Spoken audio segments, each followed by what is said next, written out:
Bien, excelente. Vamos a iniciar de una vez. Me voy a presentar. Es mi primera clase con ustedes, ¿cierto? Con este grupo es la primera clase, no nos conocíamos.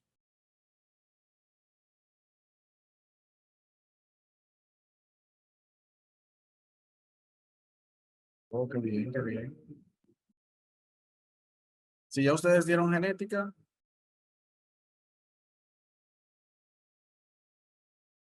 ok, pues ya nos conocemos. Entonces, si vieron, los que ya vieron genética conmigo, pues ya nos conocemos. Para los demás me presento. Mi nombre es Emmanuel Suazo, yo soy cirujano pediátrico. Este, soy profesor de anatomía, de genética y de cirugía para el grupo CTO. También imparto docencia en algunas universidades y laboro en Hospital Materno Infantil San Lorenzo de los Minas. Allí también compartimos docencia con los internos, los preinternos de algunas universidades y clases de pediatría también. El día de hoy nosotros vamos a hablar de cirugía general, tal y como hice en anteriores presentaciones, los que ya estuvieron conmigo en genética, siempre inicio las clases con esta frase del padre de la patria, el patricio Juan Pablo Duarte. Sed justo lo primero si queréis ser felices. La felicidad para ustedes es que el año que viene, para estos días, hoy estamos a 5 de julio, la alegría, la felicidad para ustedes sería que el 5 de julio del próximo año usted tenga ya 5 días siendo residente de primer año, ¿verdad que sí? Esa sería la alegría de ustedes. Pues para alcanzar eso, Juan Pablo Duarte descubrió cuál era el secreto. El secreto de la felicidad es la justicia. Sean justos con el tiempo, sean justos con el dinero que están invirtiendo y hagan lo que tienen que hacer. Estudien, estudien, estudien, estudien. Este es el año de estudiar. Pero ya no es un tiempo de estudiar como estudiamos en la universidad. Ya no es tiempo de estudiar para aprendernos todas las asignaturas. Ya es tiempo de estudiar para prepararnos para tomar el examen, que es justamente lo que CTO hace con ustedes.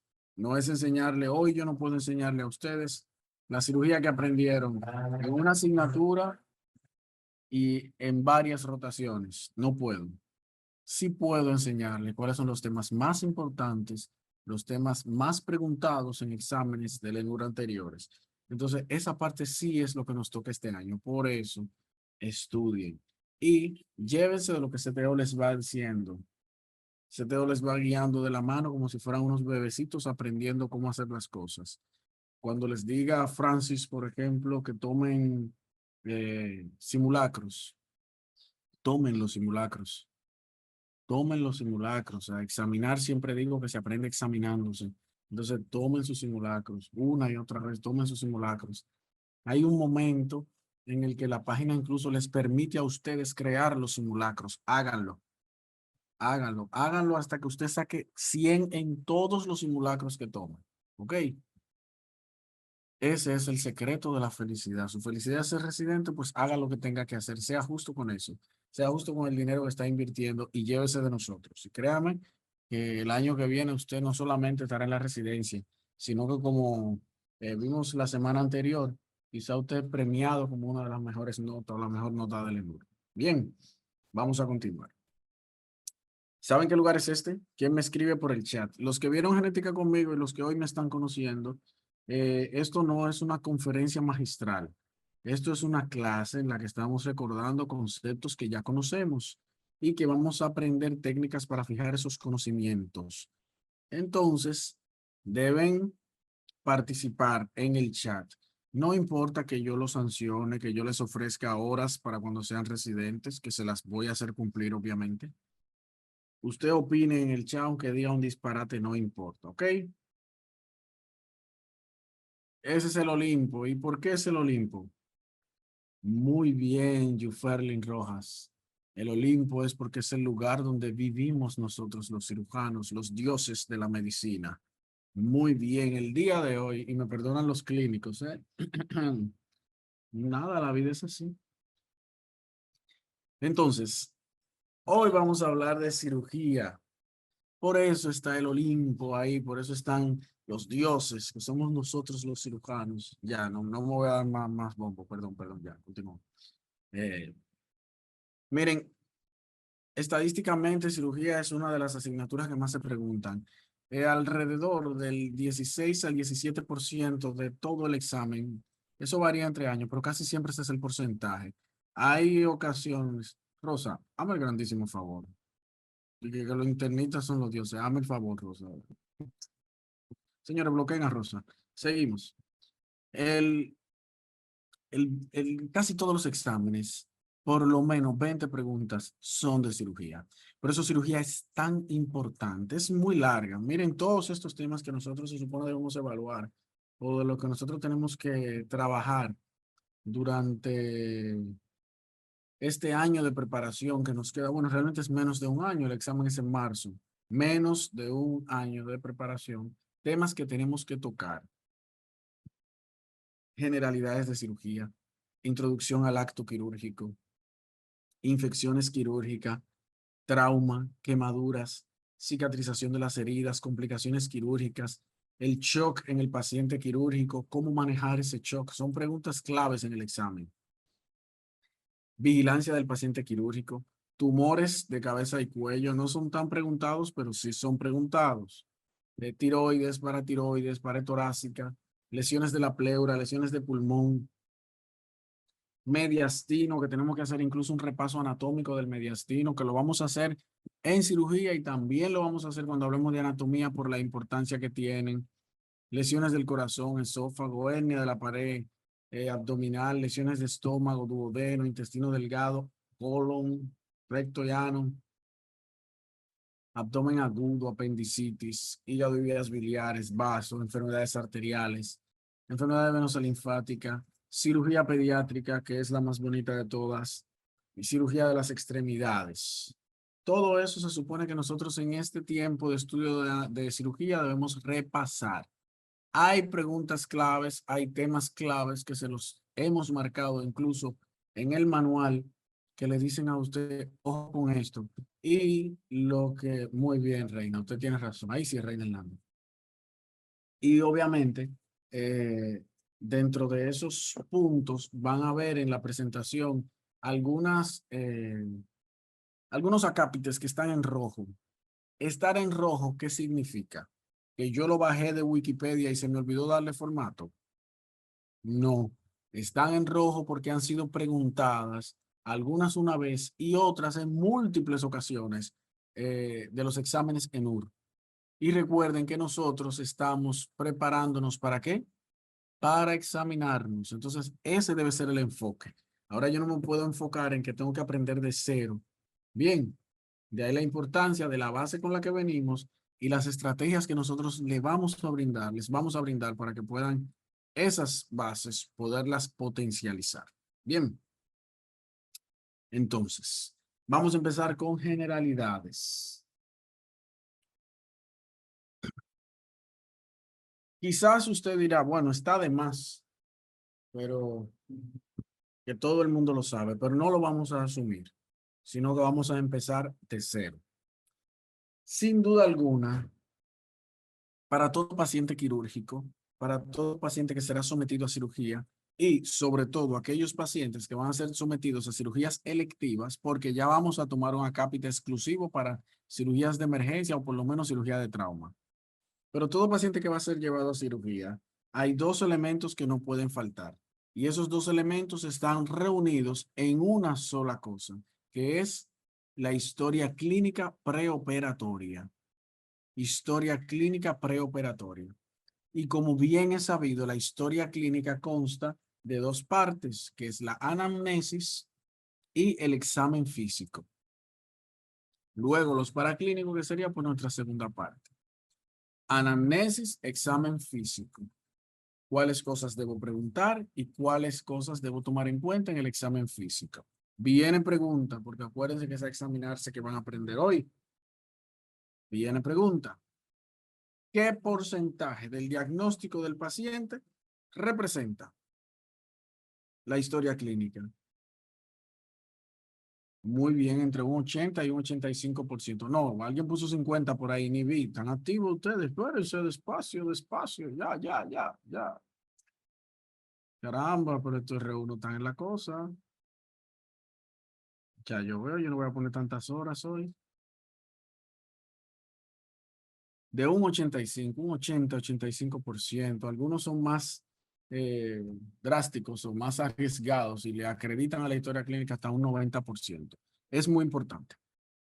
De ahí sale nuestro diagnóstico. En el caso de los pacientes adultos y que vamos a enfocar esta historia en cirugía, hay aspectos que nosotros no debemos nunca obviar.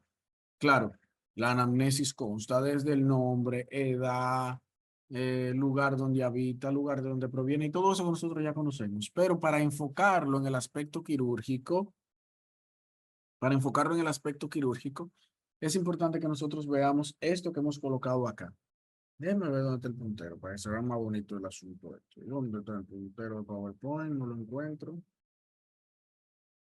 Ven,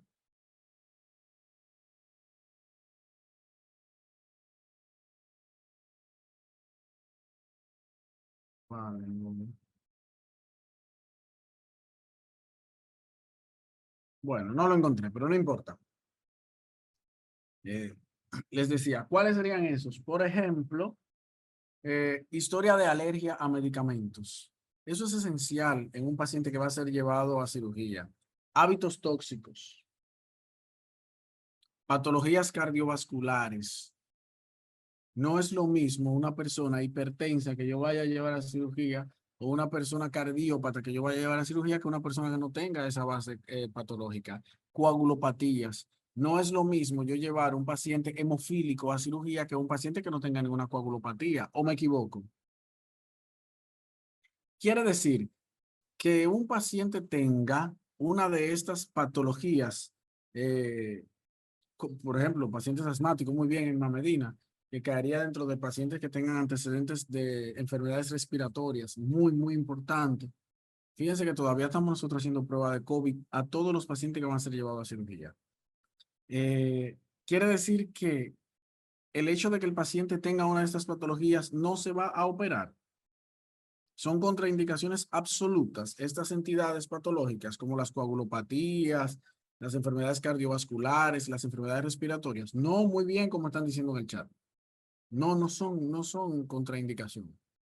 Lo único que esto hace es hacer que vayamos preparados a la cirugía y que también nosotros podamos preparar al paciente para ese procedimiento quirúrgico. Antecedentes quirúrgicos y anestésicos son muy, muy importantes por múltiples razones. Le doy un ejemplo. Un paciente que previamente me haya hecho alergia a alguno de los fármacos anestésicos y que yo vaya a someter a cirugía, es un dato como que muy importante que debo saber. Ahorita veremos cuando hablemos de abdomen agudo, un paciente que haya sido, ejemplo, simple, y ya con esto termino para pasar a los demás. Si yo les digo a ustedes que me llega un paciente con dolor abdominal, vómitos, fiebre, el dolor abdominal es difuso, pero con predominio en fosa ilíaca derecha, vómitos, y luego aparición de fiebre 38, perdón, 38.5, ¿en qué usted piensa? Y si yo les digo que ese paciente hace un año fue operado de una apendicitis, se le hizo una apendicectomía, ¿sigue la apendicitis como diagnóstico? No, me cambia. Ahí inmediatamente yo pienso en eso, en bridas, en adherencias, ¿verdad? Una obstrucción por brida y adherencia. Entonces, los antecedentes quirúrgicos son importantes para el diagnóstico, que en esto es que estoy. ¿Estamos claros hasta ahí? Bueno, pues una apendicitis del muñón, pero esa que lo dijo seguro que esa seguro que va a hacer medicina interna y quiere acabar con nosotros antes de empezar. Porque ¿por qué usted toca esa tecla, amiga? Si estamos todos felices y hoy todos somos cirujanos, bendito sea Dios, pero qué cosa. Entonces, ya, 24 horas, la doctora que puso ahí la apendicitis del muñón. Tratamiento con anticoagulantes, por el hecho de que tenemos en los pacientes que se pueda, obviamente, hay que suspenderlo. 72 horas antes o hasta una semana si es un paciente que lo permite.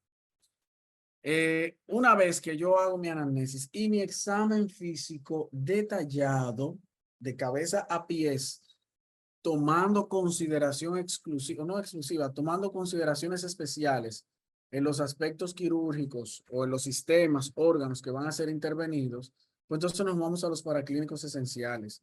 Un paciente que vaya a ser llevado a cirugía necesita analíticas como hemograma, pruebas de coagulación. Es lo mínimo, mínimo, paciente que va a ser llevado a cirugía, aún sea una cirugía de trauma, que usted le haga hemograma, TP, TPT, mínimo.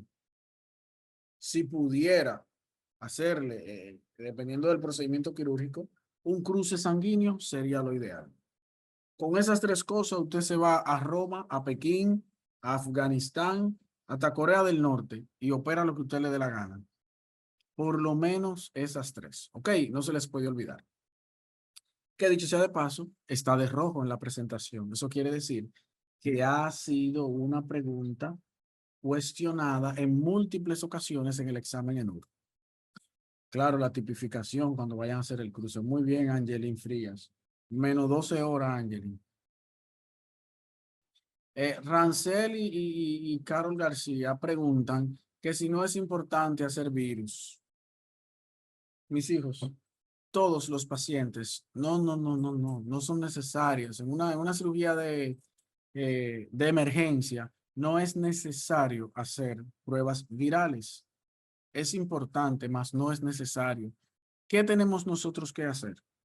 Considerar a todos los pacientes potencialmente infectados. Es simple. Usted se cuida como si la tuviera. Me explico. Si usted tiene la posibilidad de hacerlo, hágalo. Pero imagínese que llegue un paciente con un choque hipovolémico, sangrando, y que hay que llevarlo a cirugía de urgente porque si no se va a morir en la sala de emergencia. Y es de noche. Y usted lleva la prueba de VIH al laboratorio y le dicen que no, que eso solamente lo hacen en la mañana. ¿Usted esperará a la mañana para para hacer el VIH? No, todos los pacientes tienen hepatitis, sífilis, sida, todo VIH, todo tienen los pacientes. Usted simplemente cuídese como si lo tuvieran. Y esa parte debimos no grabarla, pero ya ustedes saben. Nos protegemos y protegemos al paciente y punto. Y fuego a la lata. Entonces, radiografía de tórax, es importante radiografía de tórax y un electrocardiograma, sobre todo en pacientes adultos o pacientes cardiópatas. Recuerden que estos son elementos esenciales. No quiere decir que el hecho de que yo tenga la posibilidad de hacer otra cosa y no lo haga, yo esté en lo correcto. Yo estoy diciendo los que son esenciales, esenciales.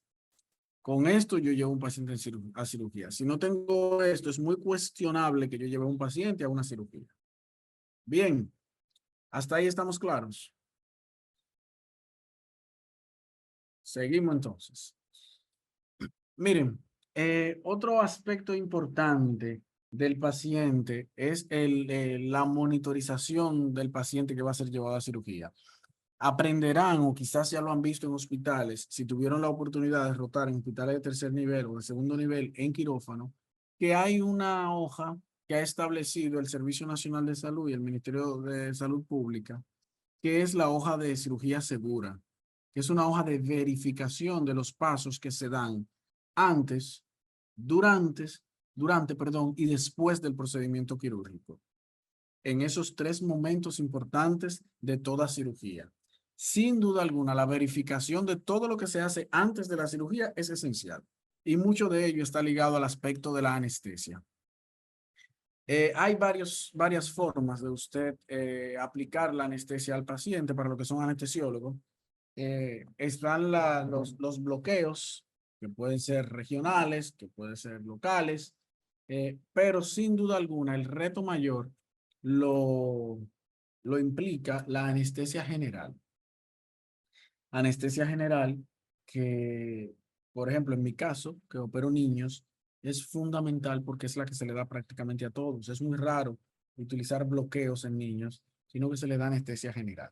¿Cuáles aspectos yo debo tener en cuenta? ¿Cuáles aspectos en la monitorización yo debo tener bien asegurados al momento de yo aplicar una anestesia general? que suele ser combinada, anestesia general, inhalatoria y endovenosa. Por eso verán qué importantes son los aspectos ventilatorios en la monitorización del paciente en el prequirúrgico y en el quirúrgico.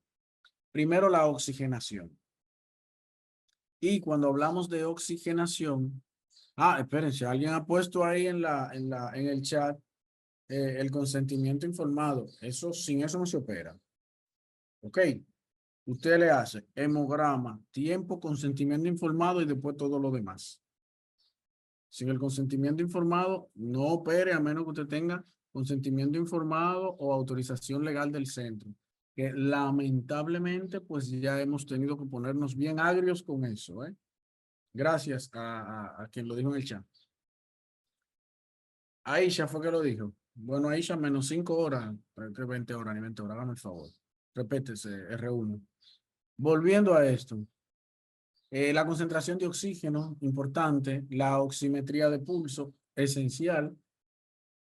Ambos aspectos usted lo tiene en monitores. Bien, el asunto de la monitorización cuando ya el paciente está intubado y bajo ventilación, están los volúmenes pulmonares y la presión que tiene la vía aérea. Eso también se lo da a usted la máquina de anestesia incluso. La capnografía que también se registra por la máquina de anestesia son esenciales. En cuanto a los aspectos circulatorios que van ligados íntimamente con el aspecto cardiovascular, dos cosas. Primero, que usted tenga un EKG continuo ahí en el monitor, que usted pueda ver alguna variación en los trazados de ese EKG, que le pudiera usted hablar de que hay una arritmia, e incluso de que hay un infarto en medio del procedimiento quirúrgico que no lo quita. Y la medición de la tensión arterial. Eso es vital en cuanto a los aspectos a ver en la anestesia general. Casi siempre cuando se va a utilizar anestesia general, el anestesiólogo se ve en la obligación de colocar relajantes musculares, de colocar relajación para poder realizar una intubación adecuada, como se supone debe ser. Por tanto, nosotros poder identificar o calcular qué cantidad de relajantes musculares, de esos relajantes, nosotros vamos a aplicar, qué cantidad colocar, cómo se calcula, y luego tener un estimado tanto de la entrada como salida de ellos es vital. Y se los digo incluso por experiencia, porque me tocó una vez ver un paciente que se le aplicó relajación para intubarlo. En varias ocasiones se le aplicó la relajación y llegó a un punto en que le fue muy cuesta arriba al paciente retornar del estatus anestésico e incluso hizo una parada respiratoria post evento anestésico porque todavía quedaba circulando parte de ese relajante muscular que lo deprimía, deprime la ventilación. Entonces, ojo con eso. La concentración de los anestésicos, los anestesiólogos son muy buenos en el cálculo de eso, por las diferentes vías donde se coloca o por donde se absorbe la anestesia. Endovenosa, ventilatoria. La temperatura corporal, entiendo que casi ni siquiera hay que hablar de las constantes vitales, y la presión venosa central. Pregunta.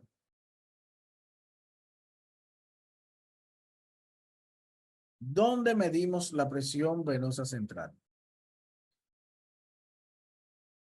Espérense al paso, espérense. No se van escribiendo, déjenme leer porque así puedo. Espérense, cálmense. Señores, no sean precoces, que eso es malo. Me han dicho por ahí, o sea, yo no sé. Me han dicho. Realmente, la presión venosa central ideal. ¿Cuál es el lugar donde se mide? Ninguno me lo han dicho, solo me han dicho las vías por donde. Eso, Génesis. Génesis fue que lo dijo, ya se me fue porque escriben demasiado. Génesis Rosario. En la entrada de la aurícula derecha. En la entrada de la aurícula derecha. Es la ideal. Puedo utilizar cualquier vía central, como bien dijo alguien allí, pero lo ideal es eso, medir la presión venosa central a la entrada de la aurícula. Ahí donde está. ¿Qué vena está ahí? ¿Qué vena llega a la aurícula derecha? ¿Quién me dice? Anatomía. La vena cava, ¿qué? La vena cava superior. Exacto, Lisa. Gracias por corregirnos, que esa vena no existe, la que pusiste ahí. Muy bien. ¿Alguna duda hasta ahora?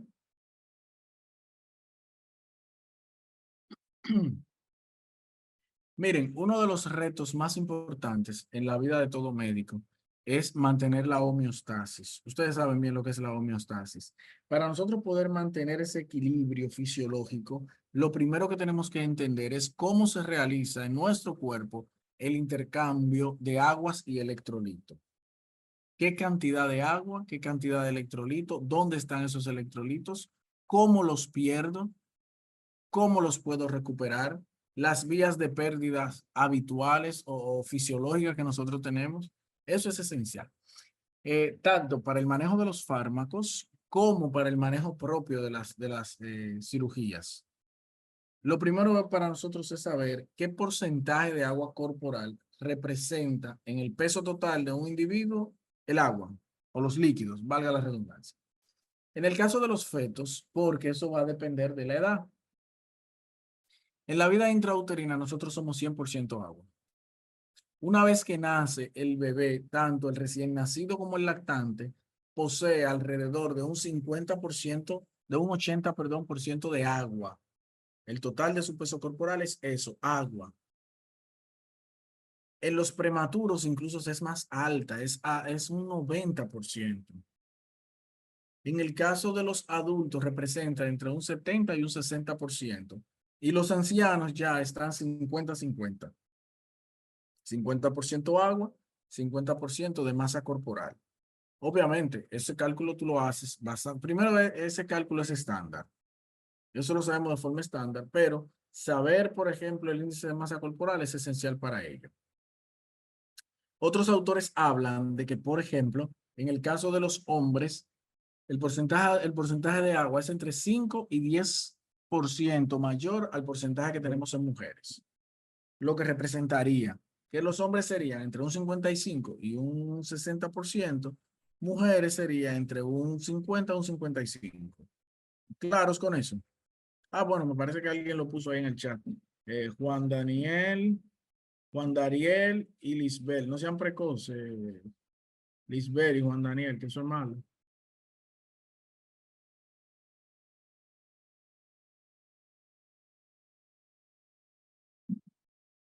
Ahora bien, mantener ese control del balance entre aguas y electrolitos para nosotros es fundamental. Y para nosotros poder mantener ese control entre agua y electrolitos, nosotros tenemos que entender cuáles son los sistemas que se van a encargar del control. Antes, ¿verdad? Que no les mencioné, vuelvo a la diapositiva anterior. Aparte del agua, les decía de los electrolitos. Eso es importante y es pregunta de examen. Los iones electrolíticos más importantes existentes en el extracelular y en el intracelular. Muchos son, sin embargo, en el líquido extracelular, el ion más importante, el que está más abundante, es el sodio. Y en el intracelular, el potasio. Incluso el intercambio de ellos es lo que predispone, lo que mueve, lo que hace que se ejecute incluso contracciones de nuestras células musculares, entre otras muchas funciones. ¿Ok? Entonces, ojo con eso. Sodio, potasio. Potasio dentro, sodio fuera. Eso por un lado. Otro es que recuerden que al saber esto también tenemos, al saber esto también nosotros tenemos que identificar por cuáles vías se pierde más uno y por cuáles vías se pierde más otro. Si por ejemplo yo les digo a ustedes que me llega un paciente que tiene vómitos abundantes o que por ejemplo yo le coloqué una sonda nasogástrica porque estoy pensando en una obstrucción y las pérdidas son altísimas. ¿Qué es lo que más se pierde en el vómito? ¿Sodio o potasio? Ahí tienen ustedes una pelea. Algunos dicen sodio, otros dicen potasio. ¿Cuál es? Es el sodio lo que más se pierde. El sodio. ¿De qué está compuesto? Sodio y cloro. ¿De qué está compuesto? el ácido clorhídrico, el jugo gástrico. ¿De qué está compuesto? Cloro y sodio. Entonces, por la vía digestiva alta perdemos más sodio. Ahora, una diarrea importante, ¿qué hace que pierda más? El potasio. Muy bien. Esa ya no se le puede olvidar. Asocien las pérdidas por vómito al ácido clorhídrico, al jugo gástrico. Y así no se le va a olvidar nunca que lo que más se pierde es sodio y cloro. ¿De acuerdo? Incluso hay muchas enfermedades donde eso se lo pueden preguntar. Si a usted le preguntan una estenosis hipertrófica del píloro, que si el bebé tiene, el niño tiene un desequilibrio, tiene, ¿verdad? Un desequilibrio hidroelectrolítico, es una alcalosis metabólica. ¿Por qué? Hipoclorémica, porque disminuye el cloro. ¿Por qué? Porque lo está perdiendo por los vómitos. Bien, miren cuántas cosas se le saca a una sola diapositiva. Y es casi un párrafo, un resumen de lo que nosotros tenemos en el manual, que sin duda alguna es uno de los manuales más completos. Ahora, si vamos a los sistemas regulatorios, ¿cómo vamos a perder? ¿Cuáles son las vías de pérdida? ¿Y cuáles son las vías que van a ayudar a retener esos elementos? Entonces, para que nosotros podamos tener un equilibrio, una homeostasis real de todo el manejo como tal de agua, perdón, y electrolitos, nosotros necesitamos necesariamente tener un control entre los mecanismos de pérdida y los mecanismos de reabsorción. Quien se encarga básicamente de regir esto es el riñón, con ayuda del sistema respiratorio y del sistema digestivo. Estos sistemas son fundamentales en el asunto de la pérdida y reabsorción. Sin duda alguna, hay elementos que van a ayudar a que se alteren estos elementos, a que se rompa con la homeostasis, como algunas patologías, patologías que lleven pérdida. Ya mencionamos los vómitos, ya mencionamos la diarrea, también podrían ser entidades en las que se pierda sangre, que se pierda la volemia. Todo eso va a representar, o sea, donde hay hemorragias, todo eso va a representar elementos por los cuales nosotros podríamos tener pérdidas importantes de agua y electrolitos. Hay muchos lugares o hay dos tipos hay lugares por donde se pierden y lugares por donde se pierden y no los vemos. Hay unos conceptos esenciales que le estoy poniendo ahora en la presentación para ayudarnos a nosotros a entender este asunto de cómo se pierde el líquido y cómo se mantiene el líquido. Son, por ejemplo, el concepto de pérdidas insensibles. Hay pérdidas que son sensibles y hay pérdidas que son insensibles. Las pérdidas insensibles son aquellas que nosotros no logramos evidenciar fácilmente, por tanto, contabilizarlas es muy difícil. Ok, por ejemplo, díganme dos ejemplos de pérdidas insensibles. El sudor es una pérdida insensible. La respiración también es pérdida insensible. Ahora, nosotros tenemos pérdidas que son sensibles, pérdidas que nosotros podemos calcular, contar, identificar y ver cuáles son esas pérdidas sensibles.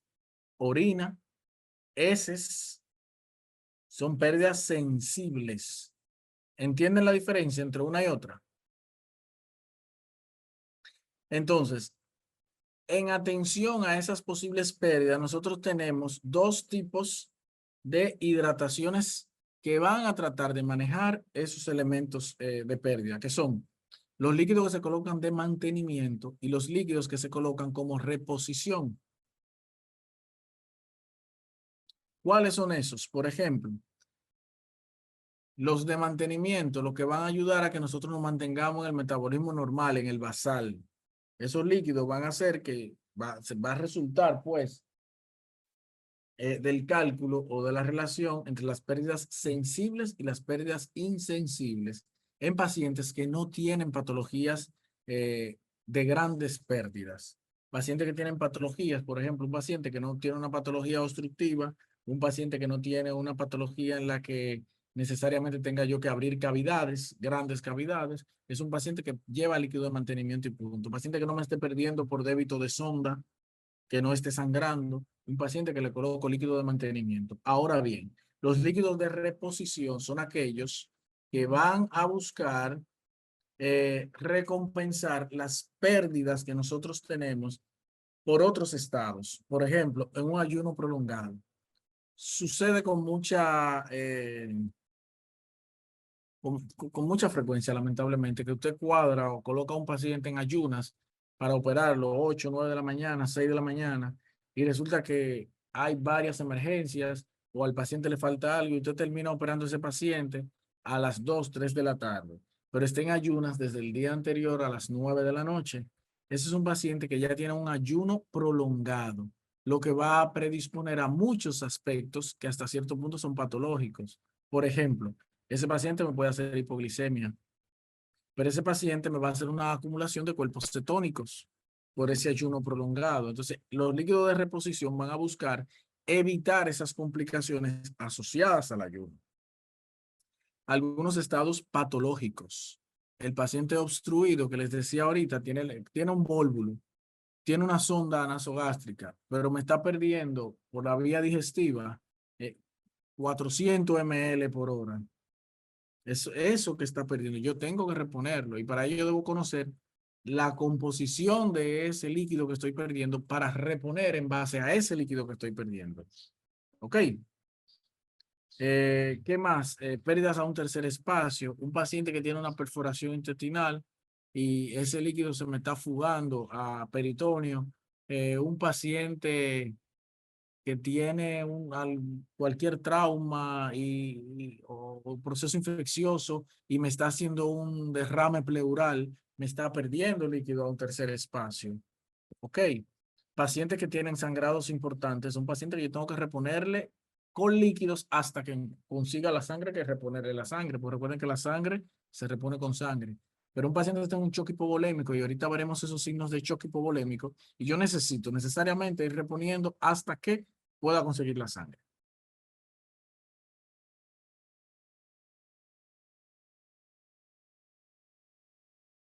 ¿Cuál es el objetivo fundamental del manejo de líquidos y electrolitos? El tratamiento que acabamos de aplicar o que yo voy a aplicar, ya sea de mantenimiento o de reposición, tiene un objetivo fundamental. Uno es mantener la hidratación del paciente. Un paciente deshidratado es un paciente que no debe ser llevado a cirugía. No hay forma de que se expanda de manera adecuada el plasma. No hay, por tanto, no estarán bien perfundidos los órganos. Un paciente deshidratado es un paciente que está condenado a que si usted hace una anastomosis, se vuele esa anastomosis por deshidratación, porque los extremos son malos. Así como las anastomosis se vuelan y esos procedimientos quirúrgicos salen mal cuando el paciente está sobrehidratado, que en eso sí tienen ustedes mucha experiencia. Fíjense lo difícil que usted da un punto donde hay edema. ¿O me equivoco? ¿No les tocó en el internado y ahora en la pasantía suturar a alguien en un espacio dematizado? Eso es terrible. Se le va la aguja, el hilo, se le va todo. Si malo es eso, no quiera usted imaginarse lo que es un paciente que usted haga una anastomosis y se deshidrate, no esté bien perfundido. Eso no va a cicatrizar y se va a volar. ¿Ok? Nunca se les olvide eso. Igual compensar los déficits, ya sea por las patologías o por el ayuno que nosotros vimos ahorita, porque ambas cosas son malas. Y compensar las pérdidas por otros eventos, hemorragia, que sea por un trauma previo a la cirugía o por el mismo transquirúrgico, también porque hayan cambios en la bulimia. ¿Alguna duda, alguna pregunta? Estos son como conceptos, realmente estos son como conceptos generales. Es como para que empiecen a conocer la cirugía, para que se vayan adentrando en la cirugía. ¿Claros hasta ahí? Miren, ahora vamos a hablar del acto quirúrgico como tal. Ya nosotros evaluamos toda la condición del paciente, historia clínica, etcétera. Ya nosotros vimos incluso qué debo hacer antes de llevar a un paciente a cirugía. Ya evalué mi primera parte y casi la segunda parte de la hojita rosada o de la hoja de verificación de cirugía segura. ¿Qué debo hacer ahora? Verificar cuáles aspectos podrían alterarme o no el acto quirúrgico como tal. el procedimiento quirúrgico como tal. Para ello, lo primero que nosotros vamos a hacer es analizar una tabla, un esquema importantísimo que tiene la Sociedad Americana de Anestesiología, que es el llamado riesgo anestésico quirúrgico. Riesgo anestésico quirúrgico. El riesgo anestésico quirúrgico lo vamos a definir como la posibilidad que tiene de desarrollar una complicación grave o muerte nuestro paciente durante el periodo operatorio o en el perioperatorio. La Asociación Americana de Anestesiología se reunió y tipificó ciertas situaciones asociadas al paciente que pueden hacer que ese paciente tenga buen pronóstico, mal pronóstico o que simplemente sea un paciente que está muerto. ¿Ok? En base a eso está la clasificación ASA. Aquí dice clase 1, clase 2, clase 3, clase 4, clase 5, clase 6. Pueden ver ustedes que en algunos libros, en lugar de clase o en evaluaciones que hacen los anestesiólogos, le ponen ASA. Es lo mismo. Que le pongan ASA 1 o clase 1 es lo mismo. Si en el examen a usted le ponen, por ejemplo, paciente con enfermedad grave pero no incapacitante y le ponen ASA 1, ASA 2, ASA 3, no vaya usted a decir, ay no, eso no está aquí, ¿por qué clase que se llama? No, está claro. ¿Están claros con eso? Porque se lo pueden poner o ASA o clase. Es lo mismo.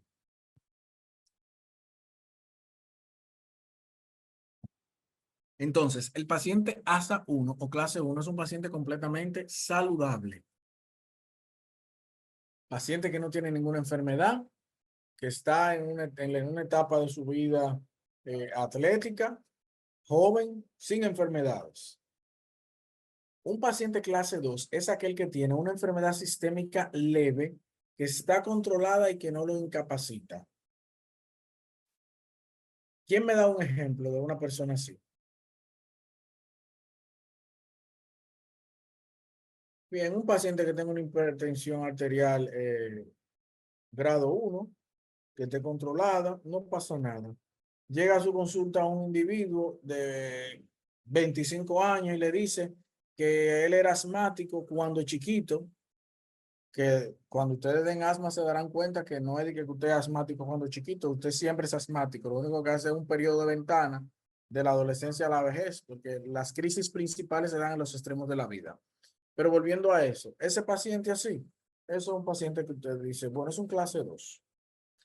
El clase 3 o ASA 3 es el paciente que tiene una enfermedad grave, pero que no lo está incapacitando. El paciente clase 4 es aquel que tiene una enfermedad grave que lo incapacita y que constituye una amenaza para la vida y que no necesariamente con el procedimiento quirúrgico que le voy a hacer, le voy a revertir esa enfermedad o lo voy a salvar. ¿Ok? ¿Quién me da un ejemplo de ese ASA 4?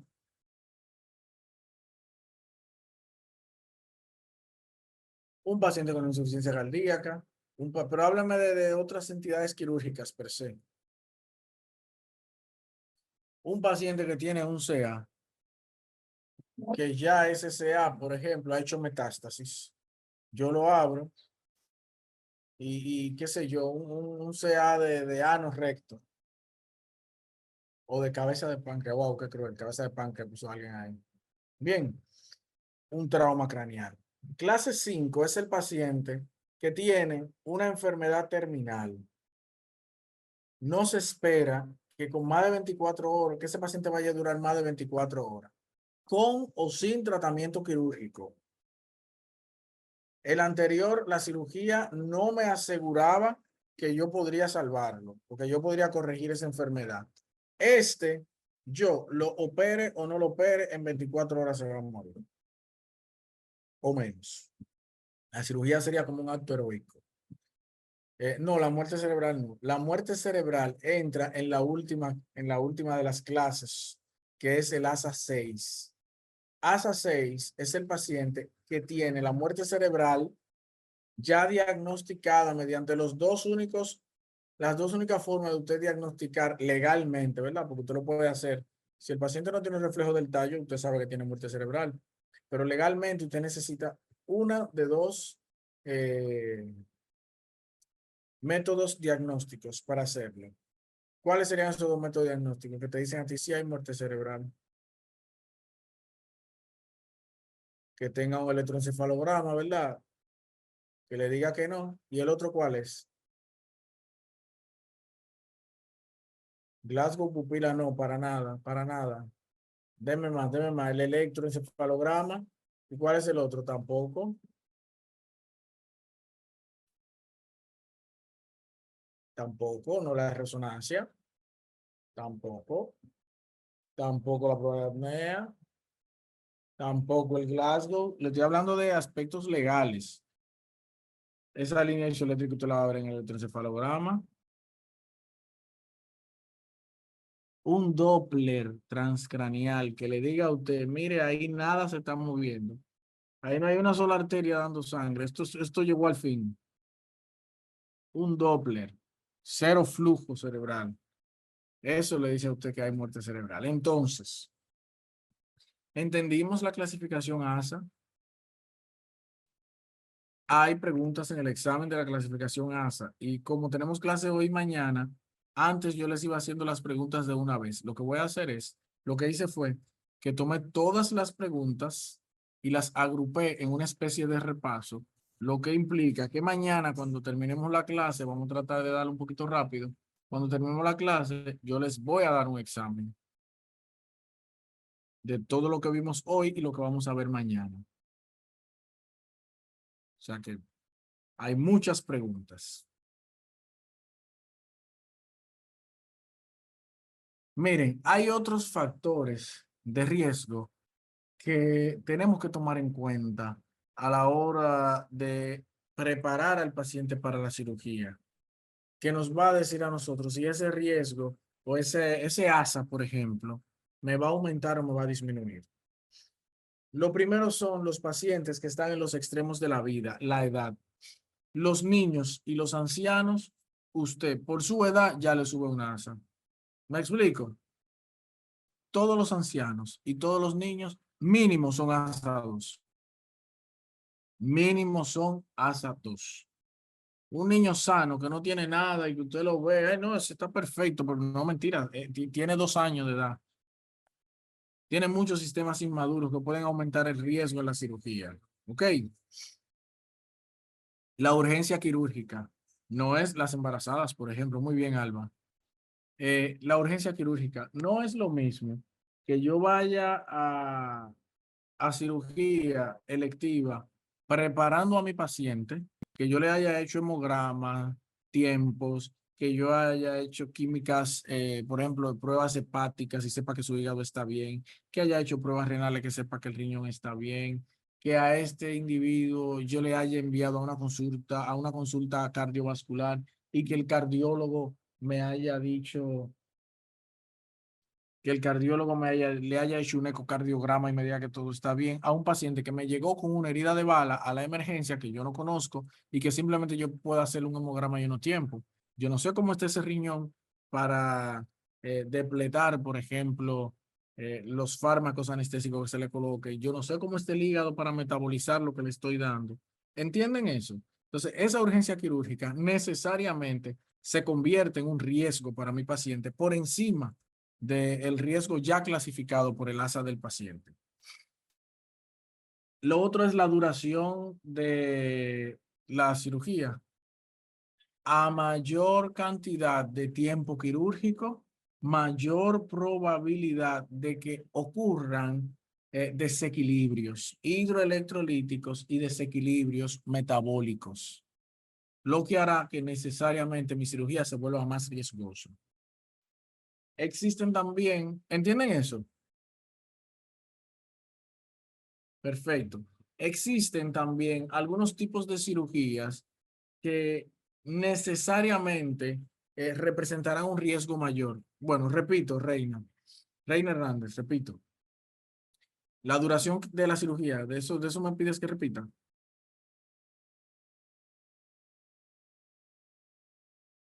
Perfecto. A mayor cantidad de horas que dure la cirugía, valga la redundancia, a mayor duración del evento quirúrgico, mayor probabilidad de que ocurran desequilibrios, tanto hidroelectrolíticos como metabólicos. ¿ok? Que yo tenga alteraciones metabólicas. Mientras más tiempo yo duro operando, hay mayor probabilidad de que ese paciente me haga un desequilibrio hidroelectrolítico, dependiendo de qué yo haya aperturado, y que también me haga una, por ejemplo, una acidosis metabólica. O que si el paciente está en ventilación durante el proceso quirúrgico y no hay un adecuado manejo, ese paciente me haga una acidosis o una alcalosis respiratoria. ¿Ok? Entonces, eso es muy importante. Claros con eso. No es lo mismo una circuncisión que yo voy a durar 20 minutos a que yo le vaya a hacer al paciente una laparotomía exploratoria. Bien, les decía que por último, de este acápite, hay cirugías que por su dificultad o por la abertura que representan en cuanto a cavidades, ellas en sí mismas van a representar un riesgo. Ejemplo, las cirugías toracoabdominales, las torácicas, las cirugías que involucran el abdomen, las cirugías craneales, ellas solas implican un aumento en el riesgo. Leo algo que están poniendo en el chat, ok, que parece como una historia clínica, es largo, lo voy a leer rapidito. Embarazada de 36 semanas, pérdida de líquido de 5 horas, llegó sin nada sobre el embarazo, no analítica, no nada, hipertensa, con una tensión arterial de 160/90, una preclántica, ¿no? Esa paciente representa un riesgo mayor. Ay, Dios mío, me fui lejos. ¿Dónde era que estaba? Aquí. Esa paciente representa un riesgo mayor que la misma paciente que te llegue hipertensa, pero que tú tengas los antecedentes de la paciente y que tú hayas, por ejemplo, controlado esa hipertensión en el embarazo. Muy bien, muy bueno el ejemplo. No, no me fijé quién fue que puso el ejemplo. A ver, déjame ver. Jocelyn Puerto Real, muy buen ejemplo. Esa es una paciente que tiene mayor riesgo. Bien, otra condición que yo debo evaluar, incluso desde el momento previo a la cirugía, cuando me estoy preparando para la cirugía, es la probabilidad de que haya una infección, sobre todo de la herida quirúrgica, que vamos a hablar ampliamente de eso más tarde. Debe realizarse en los casos que se amerite una profilaxis de infección de la herida quirúrgica. ¿Por qué? Primero, porque va a disminuir la tasa de infección. Eh, Algo que hay que tomar en cuenta es que el concepto de profilaxis de la infección quirúrgica debe ser ampliamente discutido y conocido, porque nosotros erramos en eso. Ejemplo, colocamos a un paciente eh, que vamos a llevar a cirugía mañana a las 8 de la mañana, decimos, vamos a colocarle profilaxis, vamos a ponerle antibiótico eh, hoy a las 8 de la mañana, otra vez hoy a las 8 de la noche y una antes de la cirugía. Eso no es profilaxis, eso es un tratamiento antibiótico.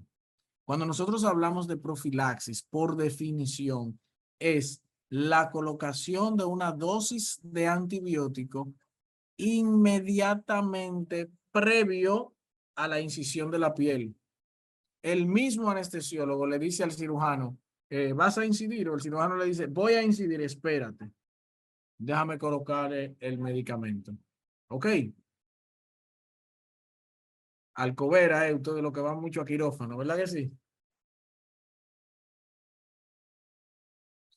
Miren, la elección de la profilaxis realmente, aunque casi a todo por asuntos de seguro, lo que se le coloca es la alcobera, que es la cefazolina, muy bien,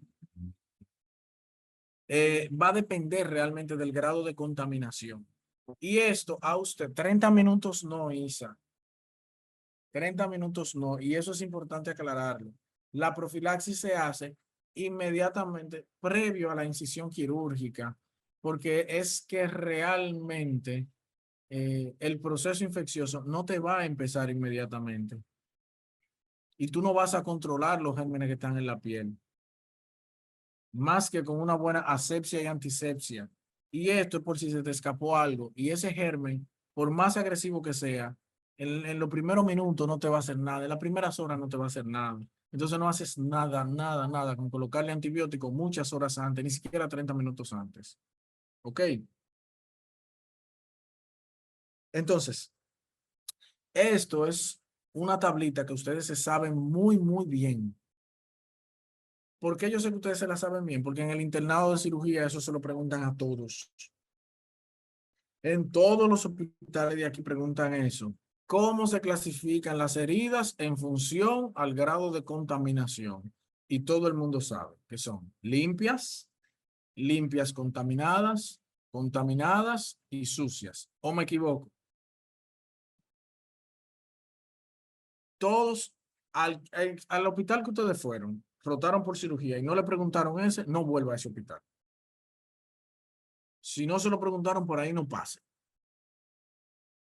Que son mañana que usted. ¿Ok? Y eso sale en el examen, así como lo acaba de poner Judith. ¿Cuáles son las heridas limpias? Jessica, 24 horas para Jessica por chivata. Limpias, aquellas que no tienen contacto con ninguno de los órganos nuestros que manejan gérmenes de manera habitual, que tienen una flora habitual, una flora natural. Que esa flora, que se supone que no es dañina, en cualquier momento puede volverse dañina. Por eso, toda cirugía que no implique contacto con vía respiratoria, tubo digestivo, genitourinario, o que no es por trauma, obviamente, es una herida limpia. Y las heridas limpias no necesitan profilaxis. No necesitan profilaxis. ¿Me explico? Si, por ejemplo, yo voy a retirar un lipoma, ¿necesito colocar profilaxis? Muy bien.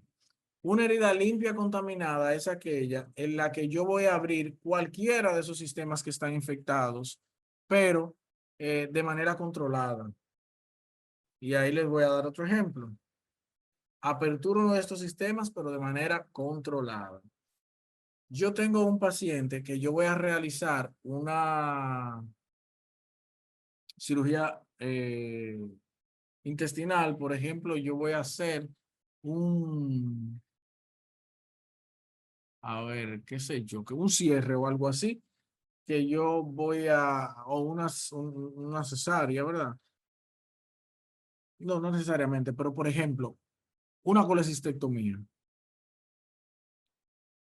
o un cierre de la apendicectomía no, un cierre de una colostomía.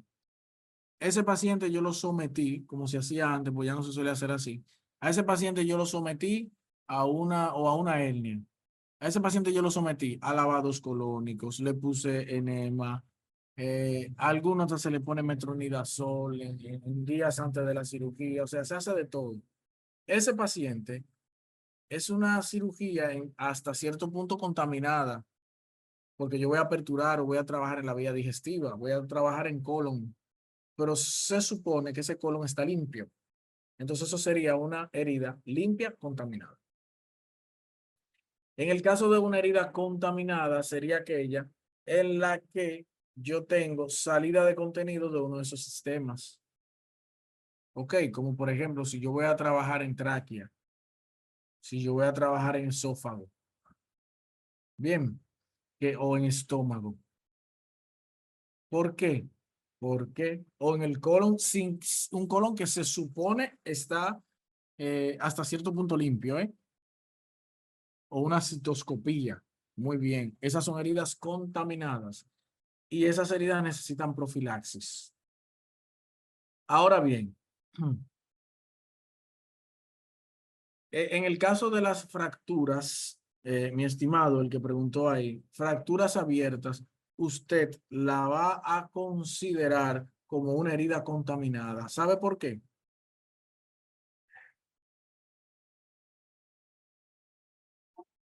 Porque una fractura abierta es una entidad traumática y las entidades traumáticas ya de por sí la consideramos contaminadas.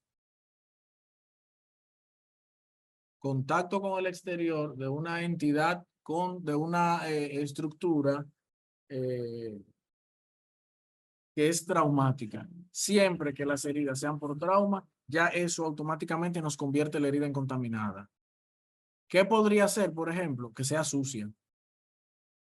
Si, por ejemplo, fue un trauma y hubo exposición, hubo perforación de colon, eso, por ejemplo, una apendicitis que se perforó, eso ya está sucio, está sucio. Bien. Entonces la sucia, que ya nos adelantamos un poquito, la sucia son heridas en las que lamentablemente hay salida de heces o hay salida de pus, como una apendicitis perforada, como una torsión ovárica que se abscedó. ¿Entendieron eso? ¿Qué pasa con estas? Perdón, que ya vimos cuál esas heridas que están sucias, nosotros le damos tratamiento antibiótico. Ejemplo, si yo llego a la emergencia, evalúo a un paciente y yo sé que es una apendicitis complicada, yo digo, mira, me llegó un paciente, qué sé yo, masculino, 20 años de edad, con 5 días de dolor, está aquí. La diferencia clave entre sucia y contaminada es una sola cosa, que haya presencia o no de pus o de heces. Si hay pus, si hay heces, es sucia. Que sería una herida que de por sí es contaminada, pero que hay salida de uno de esos dos contenidos. En el caso de esa, que ponen ahí, de la orina, de la uretra y eso, entonces en ese caso nosotros estaríamos ante una herida contaminada. Una colostomía. Si tú limpiaste, o sea, hacer una colostomía o cerrarla. Porque en un paciente que te llegue con un trauma y tú vayas a hacer una colostomía es una herida sucia, porque obviamente habrá salida de heces.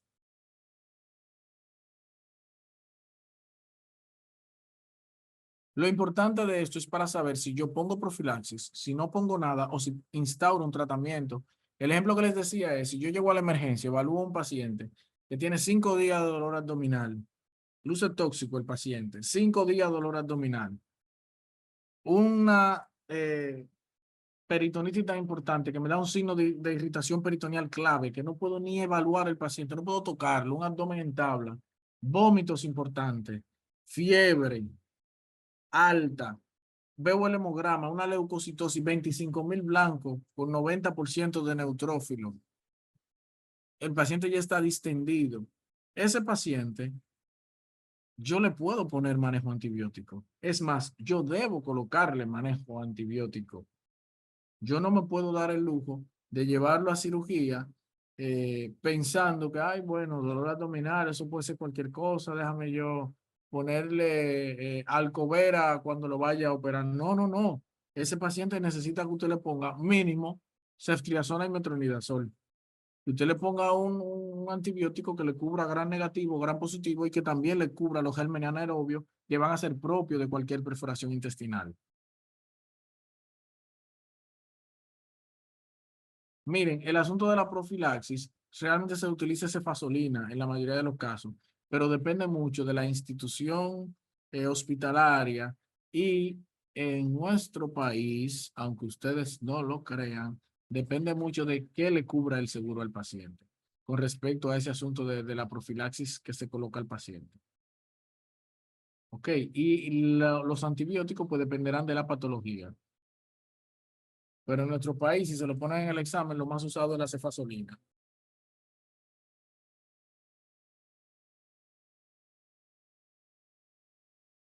Mordeduras son contaminadas, ¿eh?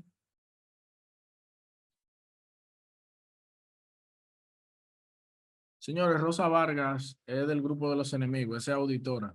No mentires, relajando, esa es de la que nos ayuda.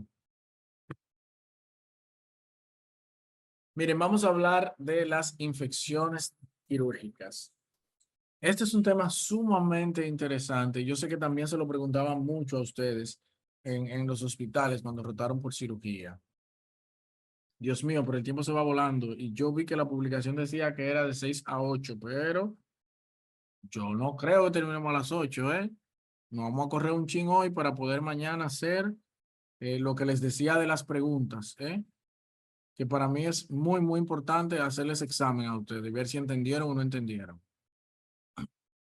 No, espérate, Roslady, tampoco a las 10, o sea, ubícate. Tampoco, señores, Roslady tiene 24 horas. Miren, les decía de las infecciones de la herida quirúrgica, que es imprescindible para nosotros, cuando vamos a hablar de herida quirúrgica, hacer un repaso eh, de algo que ya nosotros conocíamos, que son los llamados signos de Celsius, los signos de flogosis. ¿Cuáles son los signos de Celsius? Son signos que nos ayudan a nosotros a interpretar o a conocer que hay un proceso infeccioso instaurado. Y ahí los tienen. Miren, por fin encontré esto. Y ahí los tienen. ¿Pueden ver el puntero? Calor, o sea, aumento de la temperatura. Rubor, que se vea rojito. Tumefacción, el edema, esa foto, esa imagen siempre me da risa. Dolor, y se le agrega, son esos cuatro, pero siempre agregarle que habrá pérdida de la función. Eliani, Hidalgo, vamos, déjame ver si puedo pausar la grabación. No, no pude, pero el bullying a veces fortalece la autoestima, hija, oíste. Tranquila. Tienes que fortalecer tu autoestima para entrar a la residencia, ¿eh? El último no pertenece a los signos de Celsius como tal, pero vamos a agregarlo también porque es importante, que es la pérdida de la función. Esos signos me hablarán a mí necesariamente de que hay un proceso infeccioso. Bien, ahora bien, hay muchas entidades infecciosas que pudieran asociarse a la herida como tal. Uno de los elementos más frecuentes cuando nosotros hablamos de infección de la herida quirúrgica como tal es la aparición del absceso, aparición de una tumefacción purulenta, que es el absceso como tal, y que en muchas ocasiones nosotros la llamamos de manera indistinta y la confundimos con las celulitis. ¿Alguien sabe cuál es la diferencia entre una celulitis y un absceso?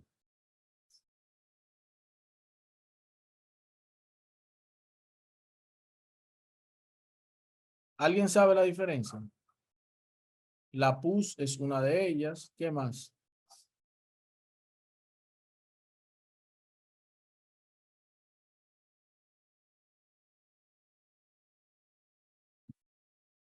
Dos aspectos, la vascularidad. Miren, en el caso del absceso, nosotros vamos a tener una tumefacción purulenta, indurada o no, ¿verdad? Que ha perdido la vascularización. Y por eso nosotros veremos en el absceso que hay áreas de necrosis. Eso lo va a diferenciar con la celulitis. En la celulitis vamos a tener un área realmente hiperémica, que tiene rubor, que tiene calor, que el paciente tiene dolor. Sin embargo, es un área que está bien vascularizada. Nosotros no veremos zonas de necrosis. Esa es la diferencia entre un absceso y una celulitis. Para nosotros poder manejar de manera adecuada una infección quirúrgica, nosotros tenemos que saber cuáles son los gérmenes más frecuentes, porque a diferencia de otras entidades clínicas, cuando nosotros tenemos infecciones quirúrgicas, no nos podemos dar el lujo de sentarnos a esperar un cultivo. Claudio me pide que repita la diferencia entre absceso y celulitis. Voy a repetir. Absceso. Tengo un área tumefacta que tiene pus y que tiene, dame un segundito, Silvia. Sí, la respuesta es sí, Silvia. La respuesta es sí. Te voy a explicar ahora por qué. Pero vuelvo otra vez a lo que le comentaba, lo de la diferencia entre celulitis y absceso. El absceso tiene áreas de necrosis, porque tiene áreas que no están vascularizadas, lo que me llevará, acuérdense de su anatomía patológica, a un proceso de hipoxia, seguido de isquemia, seguido de necrosis. Eso voy a tener. Es más, en el absceso yo tengo áreas que son indoloras. más duele la presión cuando nosotros estamos haciendo la extracción o la presión que ejerce la pus sobre la piel, tratando de romperla en las áreas sanas, que lo que va a ocurrir en las áreas que ya han perdido la sensibilidad, que están necróticas. Sin embargo, la celulitis es una entidad hiperémica, dolorosa, eh, con mucho calor, pero que no tiene áreas de necrosis, porque es un área que está bien vascularizada. Pregunta Silvia que si puede una celulitis en algún momento abscedarse. Por supuesto que sí. Una celulitis maltratada puede abscedarse. ¿Por qué? Porque yo puedo provocar que gérmenes que provocan abscesos, que son muy frecuentes los abscesos, como el estafilococo aureus, una persona tiene una celulitis y yo empiezo a manipularla y yo puedo hacer que esa celulitis incluso sea invadida por otros gérmenes que provocan abscesos y que ahí empiece la necrosis de la piel, etcétera. Y todos los procesos que me lleven a una absceso. O sea, sí puede abscedarse. Casi todo se puede abscedar, Silvia. Casi todo. Un hematoma que no sea drenado puede abscedarse. ¿Ok?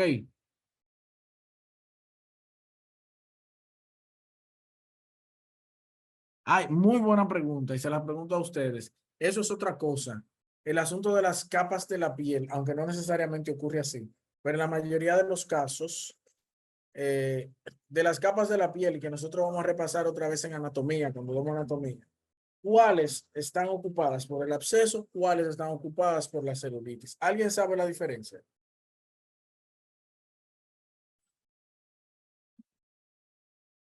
¿Saben cuál es? No la digas, Isa, no la digas tú. Si no saben, esa se la voy a dejar de tarea. Esa se la dejo de tarea y es la primera pregunta que les voy a hacer en la mañana. Bien, entonces, ¿cuáles son los principales gérmenes que nosotros vamos a ver en las infecciones de partes blandas, infecciones de piel? El estafilococo aureus, el estreptococo, gérmenes gram negativos y gérmenes anaerobios. Eso es lo que se va a aislar en la mayoría. ¿Qué yo debo hacer con estas lesiones? Obviamente, hacer un drenaje quirúrgico de ellas, colocar antibioterapia inmediatamente, e incluso a veces antes del drenaje hay que colocar la antibioterapia que vaya orientada a atacar estos gérmenes. ¿Ok? Hay infecciones que no son tan frecuentes, pero que sí son temidas. Sin duda alguna, las dos entidades infecciosas más temidas para piel y tejidos blandos son sin duda alguna la gangrena gaseosa y la fascitis necrotizante. Gangrena gaseosa y fascitis necrotizante. ¿Quién produce la gangrena gaseosa? El Clostridium perfringens. ¿Quién produce la fascitis necrotizante? Generalmente el Streptococcus pyogenes. Esas son preguntas de examen, aunque no se lo puse ahí en rojo. ¿Ok? ¿Alguna duda en cuanto a esto?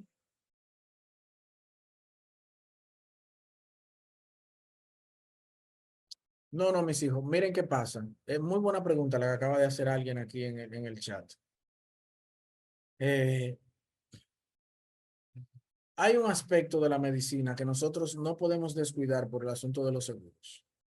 Independientemente de que el seguro lo cubra o no.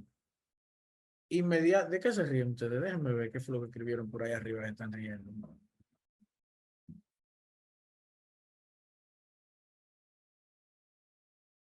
No sé, déjame ver. Diana Barceló y AD están riéndose ahí. Bueno, whatever.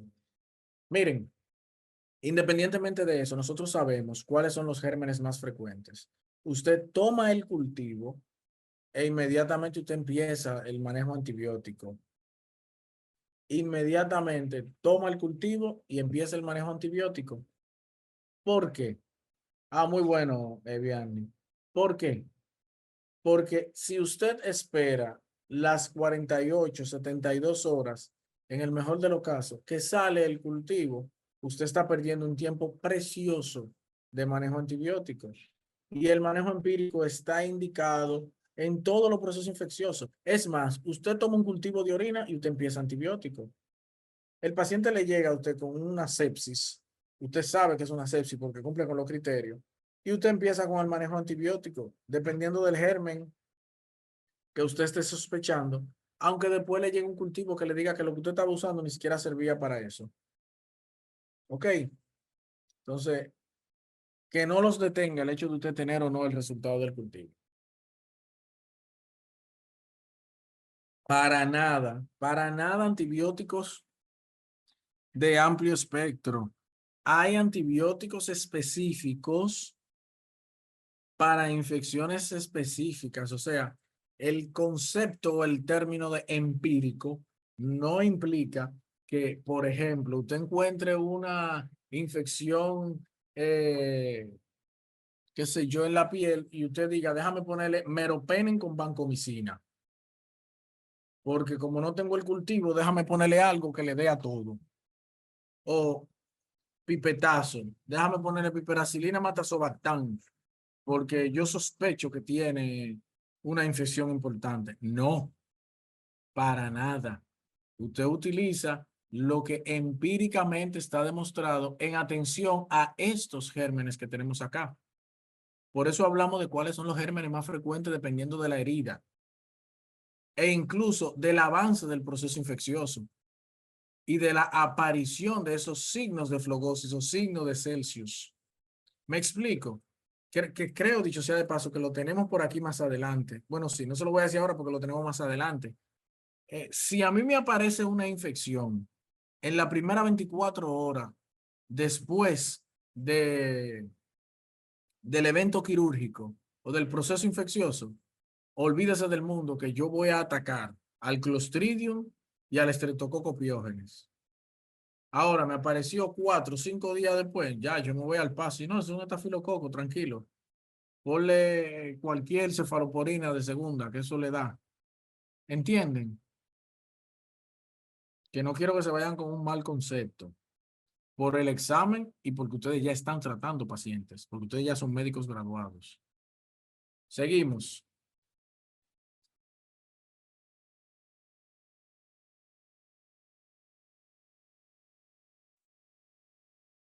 Una de las cosas más temidas en medicina y para nosotros los cirujanos es cuando las cavidades han sido invadidas e infectadas. Muchas de estas infecciones, como las intraabdominales sobre todo, tienen una alta tasa de mortalidad. Y es que muchas de estas infecciones hacen translocación bacteriana, provocando eso, la sepsis y el choque séptico. ¿Saben lo que es translocación bacteriana? Yo, por ejemplo, invado, tengo un trauma en el tubo digestivo o una apendicitis que se perforó. Se supone que en la luz intestinal yo tengo gérmenes que son propios de esa luz intestinal, pero que en medio de ese proceso infeccioso, en medio de ese proceso traumático, de esa infección, pasan de la vía digestiva a la vía hematógena. Exacto. Ese movimiento de esa microbiota natural de un lado a otro, que no es su hábitat natural, por ejemplo, a sangre, eso se llama translocación bacteriana y suele ser gravísima, a veces letal. Entonces, siempre que yo tenga infección de cavidades, no solamente voy a pensar en el aspecto quirúrgico, sino que también tengo que pensar en el aspecto clínico y de estabilización del paciente. No deben ser llevados a cirugías pacientes inestables. Yo no debo llevar una acidosis metabólica a cirugía. Un choque séptico, yo no debo llevarlo a cirugía a menos que lo que me esté provocando el choque séptico sea una entidad infecciosa que se corrija por cirugía. Y casi ni siquiera así. Porque a veces es tan grave que yo necesito estabilizar al paciente. Como les decía ahorita, yo no llevo a un paciente deshidratado a cirugía. Así tenga que conectarlo de uno de los tanques de agua que hay en el país, como el que está atrás del Darío Contreras. Si yo tengo que conectarlo de ahí para hidratarlo, debo tratar de llevarlo lo mejor hidratado posible. ¿Qué yo voy a hacer con esas infecciones de cavidades? ¿Abrirle la barriga inmediatamente? No. Primero, soporte cardiorrespiratorio. Órganos diana deben estar protegidos. Segundo, verificar, analizar en este momento qué me conviene más, manejo conservador o la injuria quirúrgica en atención a la patología que yo tenga. Me explico. Si yo tengo un paciente que tiene, bueno, yo tengo un paciente con que me hizo un absceso posterior a una apendicitis. El paciente me hizo una apendicitis, el apéndice se perforó, yo drené 500 cc de pus y cerré mi paciente, le dejé un dren, a los 2 días le quité el dren, pero a los 5 o 6 días el paciente me empieza otra vez con dolor abdominal, con fiebre, le hago una sonografía y me dice que el paciente tiene un absceso pélvico, me quedó pus ahí adentro y se fue a la pelvis. En ese caso, ¿cuál sería mi primera opción? ¿El manejo conservador o la injuria quirúrgica? Entro a drenar ese absceso en la pelvis.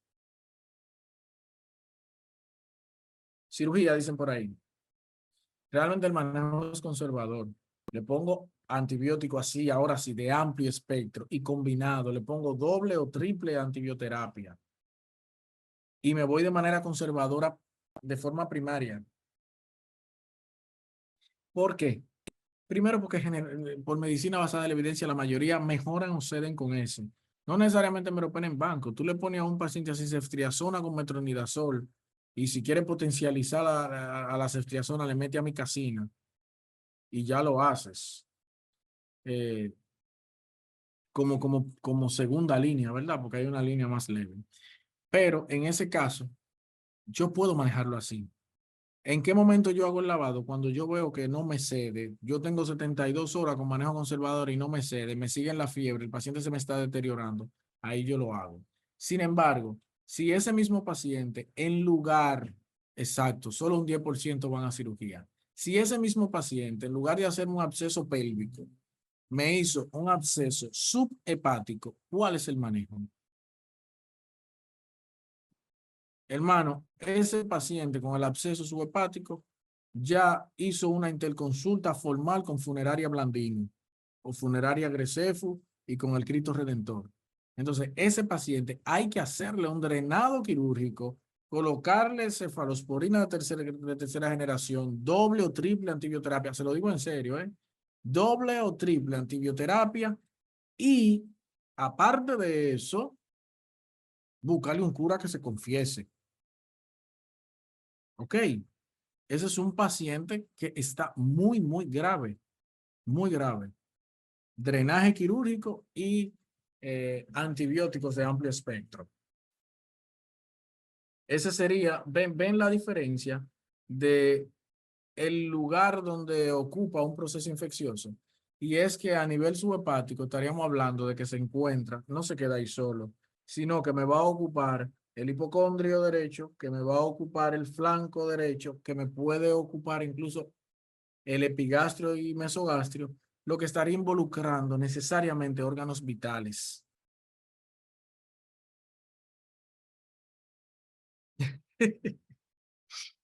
Sí. Después yo le voy a hacer a ustedes un cuento con respecto a eso que alguien escribió, lo que Chailín escribió en el chat. Léanlo y después yo le voy a hacer un cuento de eso. Déjenme seguir. Recuerden que tienen alta tasa de mortalidad esos pacientes que hacen sepsis o choque séptico. Antes había toda una cascada de la sepsis. Hace mucho que se eliminó eso. Se coloca sepsis y choque séptico para que usted no pierda tiempo en el manejo del paciente. Por eso se quitaron. Miren, aquí vamos a lo más interesante en cuanto al manejo de las infecciones, porque es lo más frecuente. O sea, yo le hablé a ustedes de que un paciente me hizo de que un paciente puede hacer un absceso eh, intrapélvico o un absceso subhepático. O sea, yo le estoy hablando de cosas exageradas o que no son tan frecuentes, debo decir. Sin embargo, lo que sí me puede hacer un paciente con mucha frecuencia es una herida en la piel. Y esas heridas de la piel van a ocurrir cuando esos microorganismos, muchos de ellos que son parte de la flora natural de la piel, van a invadir esa herida que yo tengo, esa solución de continuidad que tengo. Entonces, déjenme subir esto para ver mejor.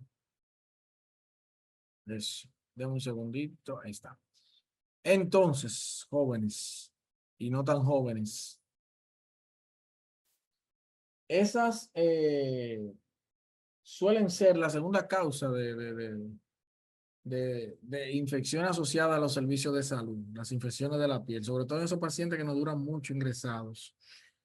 Hay enfermedades, porque lo voy a poner aquí solamente lo más relevante, hay enfermedades que van a ser muy susceptibles a los pacientes a que hagan infecciones de la herida quirúrgica. Ejemplo, pacientes que están inmunosuprimidos, pacientes con diabetes, pacientes con cáncer, pacientes que tienen enfermedades hepáticas o enfermedades renales. Son pacientes que tienen mucha probabilidad de hacer infecciones de la herida quirúrgica.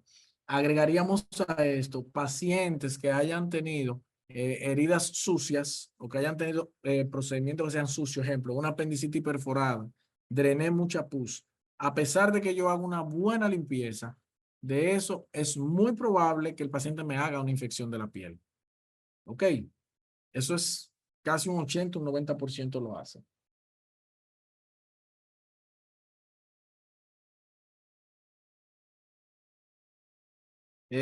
Clínicamente se verán así. Se verán áreas de necrosis, área de edema, los signos de flogosis. Y a esta casi siempre le vamos a agregar esas áreas de necrosis que usted ve ahí. Eh, generalmente, estas heridas se van a resolver con limpieza, desbridamiento y colocando antibióticos.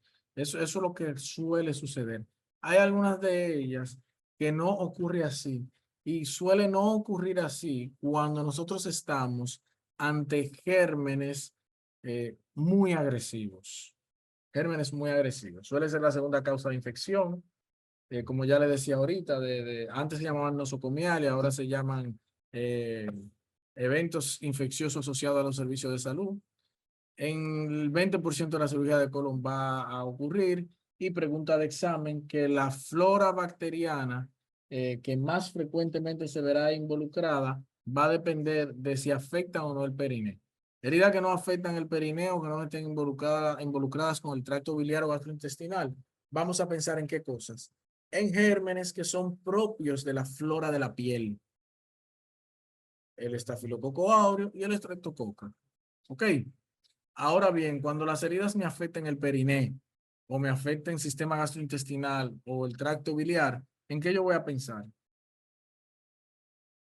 En una combinación, en que yo voy a tener ahí gérmenes como el estafilococo áureo, el estreptococo, que están en la piel, pero aparte de eso van a entrar los gram negativos y los anaerobios. Anaerobios, no se le puede olvidar nunca eso. Nunca se le olvide lo anaerobio. Hay que agregar metronidazol o clindamicina. Piensen en los anaerobios. En este caso, son gérmenes que están en la flora intestinal. ¿Ok? ¿Están claros con eso?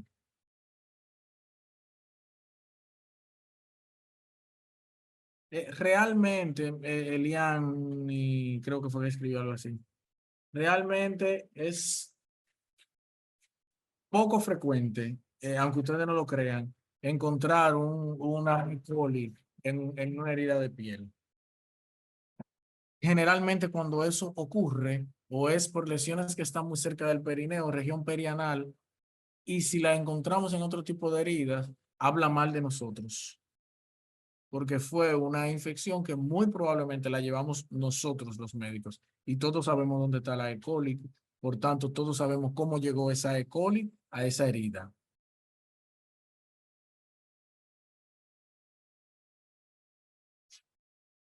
Miren, este es uno de los cuadros más importantes.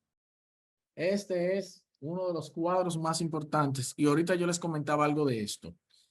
Según el momento de la aparición de la aparición de la clínica de una infección de herida, yo voy a pensar en un germen específico.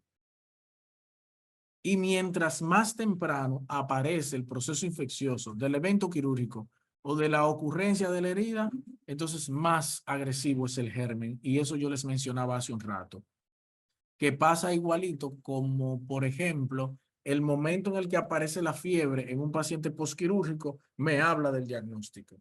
Si me apareció la primera 24 horas la fiebre, yo voy a pensar en una telectasia, no en un proceso infeccioso. Un proceso infeccioso por encima de las 48 horas. Pero volviendo a la infección de la herida, que eso lo hablaremos después. Volviendo a la infección de la herida.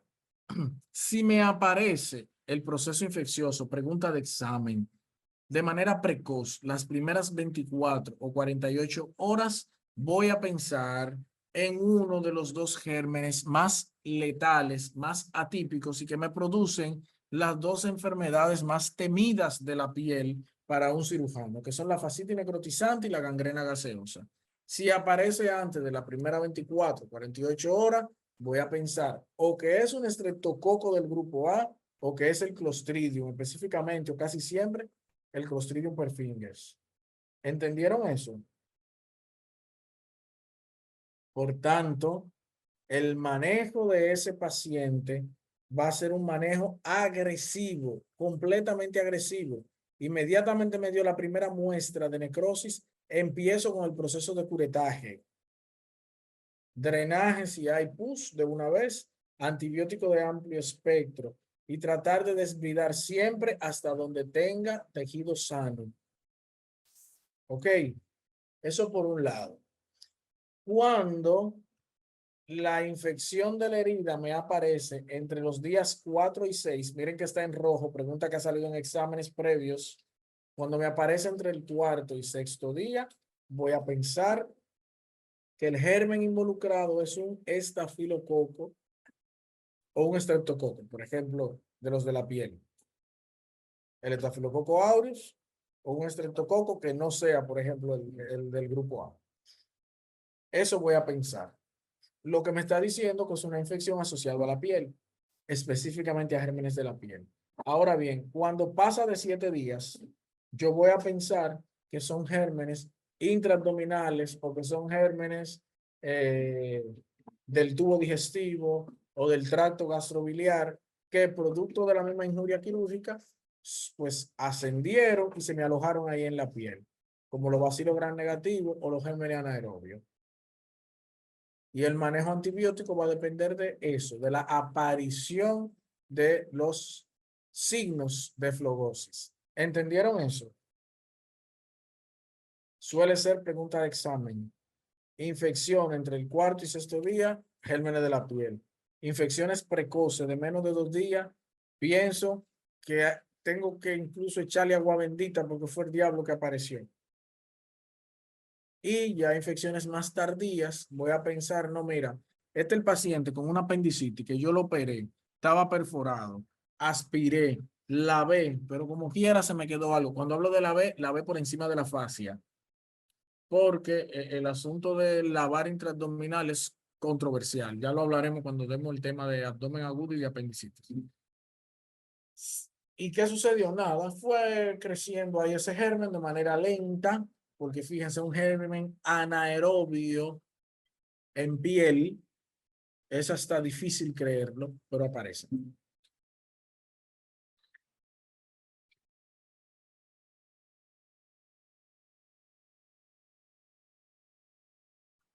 Bien, de este aspecto, una de las últimas cosas que tenemos que hablar es el asunto de la cicatrización de las heridas. Esos son procesos de cicatrización, ¿verdad?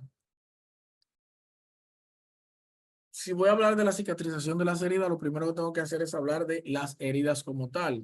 Una herida es una lesión que va a generar pérdida de continuidad de la integridad de los tejidos blandos, que eso nosotros muy bien lo conocemos. Según la separación del tejido, pueden ser abiertas o cerradas las heridas. Según la etiología, pueden ser punzantes, cortantes, abrasiones, punzocortantes. Pueden ser abulsiones, amputaciones, pueden ser contusas, pueden ser por aplastamientos y todas son graves. Ahora bien, lo que nos interesa en este tema es eso. ¿Qué son heridas de primera intención en atención al cierre, ¿verdad? Primera intención, segunda intención y tercera intención. ¿Alguien sabe cuáles son estas de primera intención?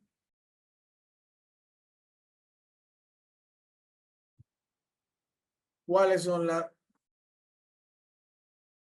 de primera intención? Son esas suturas, son esas heridas o esos cierres que nosotros podemos hacer en heridas limpias o limpia contaminada que se cierran de primera instancia. Muy bien. Que podemos suturar al momento. Segunda intención. Segunda intención, ¿cuáles son? Aquellas que son de grandes dimensiones, no puedo cerrarlas, que están contaminadas o sucias y debo permitir que queden abiertas. Esas son de segunda intención. Ahora, ¿cuáles son las de tercera intención?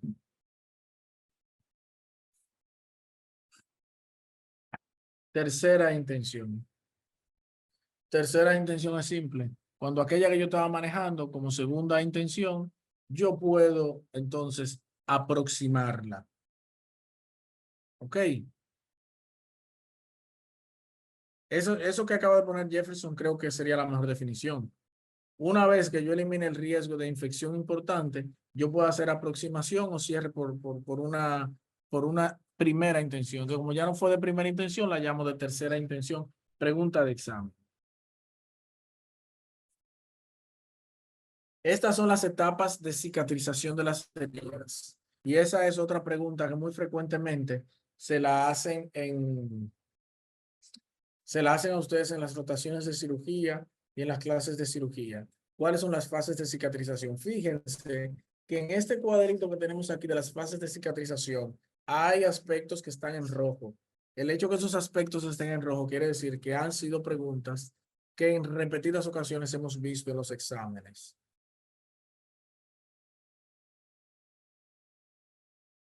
Primero las etapas.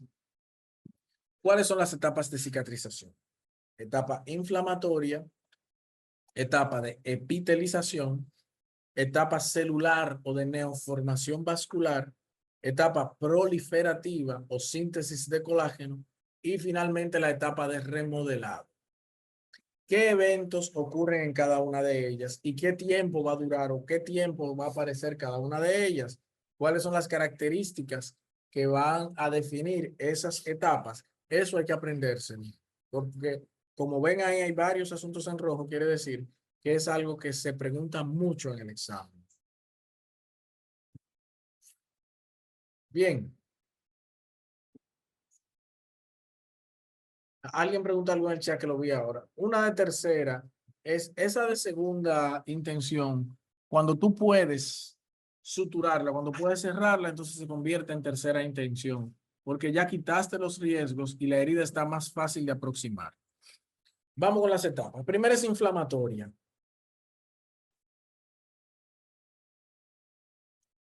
Esta etapa va a durar dependiendo de la contaminación y el daño tisular que haya tenido.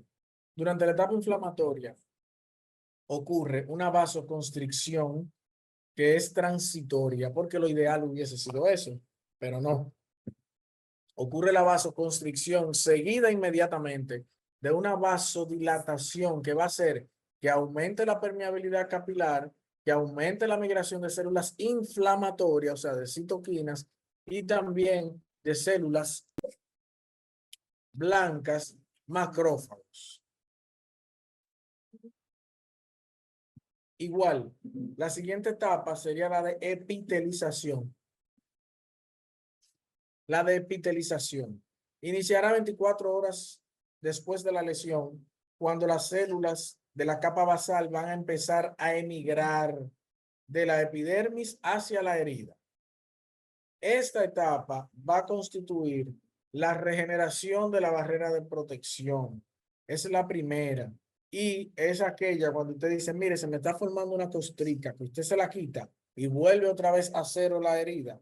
Esa es la etapa de epitelización. Y eso es transitorio. Por eso ustedes ven que esa capita generalmente se pierde.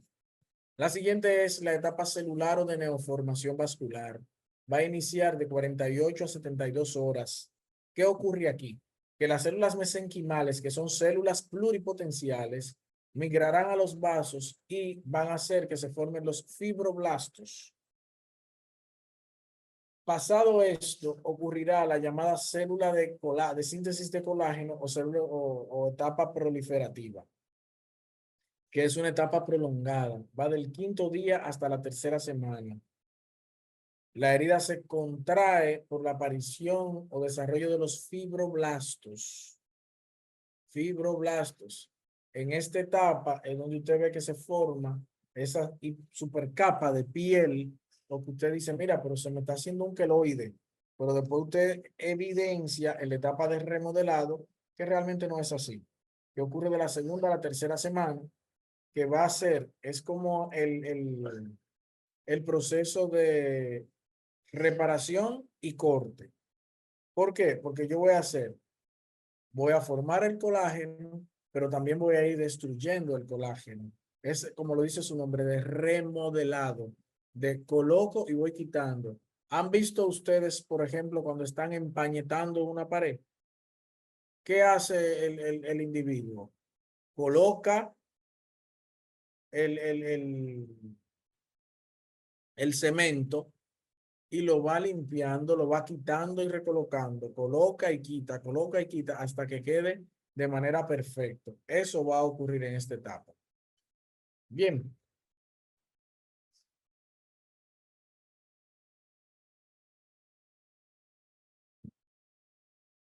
hay factores, para que me está preguntando el asunto del que vi ahora, de queloides y eso lo vamos a hablar ahora, tranquila. Hay factores que van a incidir en el proceso de cicatrización. Factores que son locales y otros factores que son generales.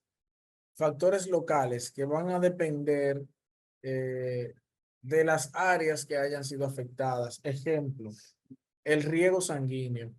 Áreas que tienen mucha vascularización son áreas que van a ocupar o va a ocurrir todo este proceso más rápido. ¿Ok? Si hay un proceso infeccioso, se retrasa el proceso de cicatrización. O sea, esto hará que las etapas que ya yo les mencioné no ocurran en el tiempo que tienen que ocurrir.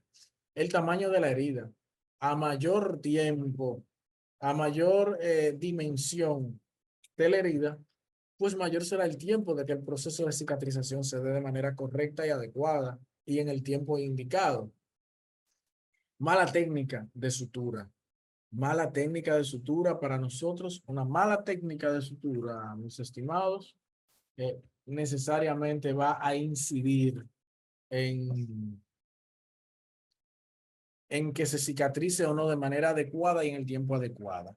Igual la aplicación de medicamentos. Si usted agrega medicamentos que promueven la división celular en una herida, pues obviamente esos medicamentos harán que la herida cicatrice más rápido. Igual, si usted coloca esteroides, ¿qué hará ese esteroide? Retrasará el proceso de cicatrización. Hay otros factores que son generales, por ejemplo, la edad del paciente. Las heridas en los niños cierran más rápido. El estado nutricional del paciente desnutrido, el proceso de cicatrización será sumamente lento y en algunos casos ni siquiera cierran. Igual que déficit de algunas vitaminas. La utilización de corticosteroides o de citotóxicos también, igual que la diabetes como enfermedad, va a retrasar el proceso de cicatrización. Preguntas hasta aquí. Preguntas. Espérense, le digo pregunta y no abro el chat. Espérense. Voy allá, voy allá.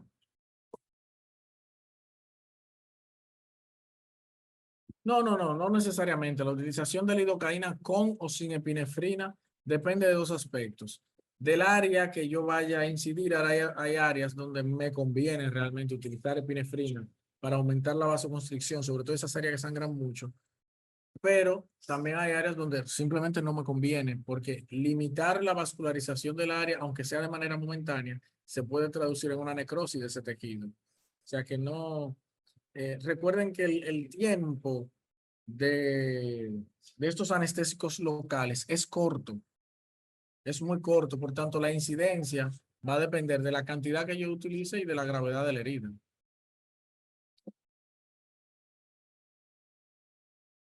Preguntas, preguntas. Jóvenes, tenemos 2 horas exactas. Ahora mismo se cumplen 2 horas desde que entré a la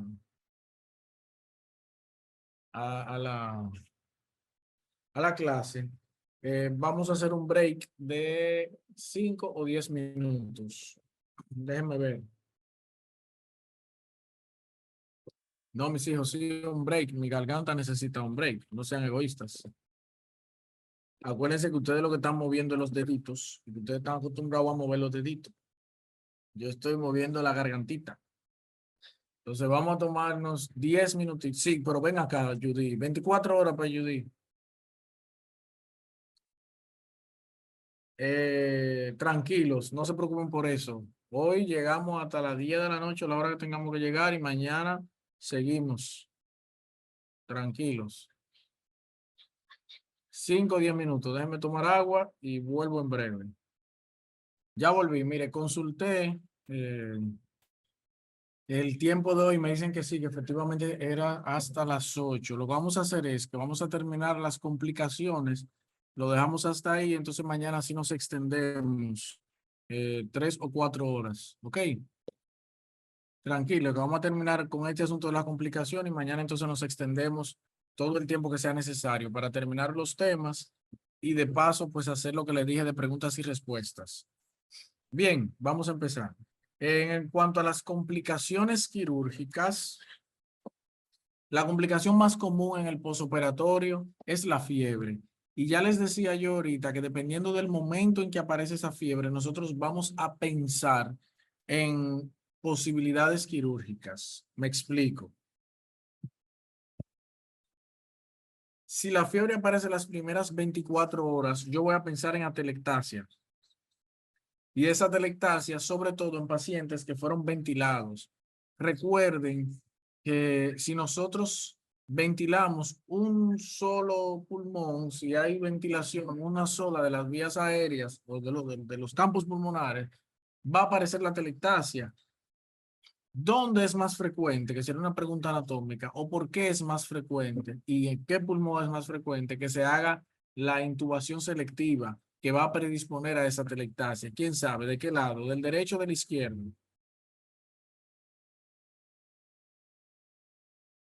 Muy bien, del lado derecho. ¿Por qué? Por anatomía. El bronquio derecho es más corto, es más verticalizado y más ancho. Entonces, ¿hacia dónde se irá el tubo? Hacia el lado derecho. Por eso mismo las broncoaspiraciones son más frecuentes también del lado derecho. Entonces, siempre que sea la primera 24 horas, el paciente me hizo fiebre, primera 24 horas, le hago una radiografía de tórax. ¿Ok? Sobre todo si el paciente fue ventilado. Porque si a usted le aparece un fiebre la primera 24 horas en un paciente que lo que tuvo fue un bloqueo subaracnoideo, por ejemplo, entonces piense en otra cosa, analice y diga, bueno, fiebre la primera 24 horas, lo que tuvo fue un bloqueo, no me lo intubaron. Entonces piense que ese paciente probablemente ya tenía un proceso instaurado antes de la cirugía. Si aparece después de las primeras 24 horas y hasta las 72 horas, pues yo voy a pensar en complicaciones respiratorias, que el paciente tiene una neumonía, incluso un proceso viral cualquiera, o hasta en una flebitis. Ojo, las canalizaciones deben cambiarse cada 48 a máximo 72 horas. Si aparece después de las 72 horas, entonces ahí sí ya yo voy a pensar en una causa infecciosa asociada al proceso, al procedimiento quirúrgico. Ok, si me aparece después de las 72 horas, pienso en un proceso infeccioso antes de la primera, de un proceso infeccioso asociado a la cirugía. Pero debo preguntarles, ¿me descarto o descarto del todo que haya un proceso infeccioso asociado a la cirugía que tenga que ver eh, con un germen del mismo evento quirúrgico? Díganme. No, porque ya nosotros vimos que hay gérmenes que son muy agresivos y que me pueden provocar cualquier proceso infeccioso antes de las primeras 24 48 horas. Pero si es un proceso infeccioso no agresivo, pues lo lógico es que después de las 72 horas sea que yo, exacto, si me apareció antes de la primera 24 horas, como dice Chaylin Jiménez, el Clostridium me está, o el estreptococo del grupo A me están respirando en la nuca. y tienen allá el tridente o el hacha esa, el haz esa que tiene la parca o la muerte. Bien, de las complicaciones de la herida ya nosotros vimos, por ejemplo, los abscesos que pueden ocurrir, ni siquiera lo menciono aquí por eso. También está el hematoma, los seromas o colecciones linfáticas suelen aparecer después de las 72 horas, incluso después del quinto día, es que más lo espero. Y las dehiscencias, eso como entidades, complicaciones asociadas a la herida. Preguntas hasta ahí. No. Entonces ya mañana, que ya no corrimos un chin, déjeme ver si es muy largo el shock. Bueno, yo creo que si ustedes quieren, podemos hablar de esto, que son como 5 diapositivas nada más. Así ya mañana entramos en aspectos regionales, como cabeza y cuello, eso. Miren, el choque en el paciente quirúrgico es parte de las complicaciones que va a tener el paciente, o parte de lo que se puede dar en un paciente quirúrgico. Sin duda alguna, la complicación más común en el postoperatorio, y ya dijimos que la primera 24 horas es la telectasia. Y la telectasia se va a definir como un colapso del alveolo pulmonar y suele ser asociado, ya lo dijimos, a la intubación selectiva. Bien, otra causa respiratoria es la neumonía. Y la neumonía es actualmente, todavía sigue siendo la tercera causa de infección asociada a los servicios de salud en nuestros hospitales. Yo no, ya eso ustedes lo van a ver con neumo, cómo se ve una neumonía, qué es una neumonía, etcétera. Ahora sí déjenme hablarles del shock. Ahora sí déjenme hablar un poquito del shock rápidamente. Miren, siempre que nosotros tengamos un paciente quirúrgico, hay muchos tipos de shock.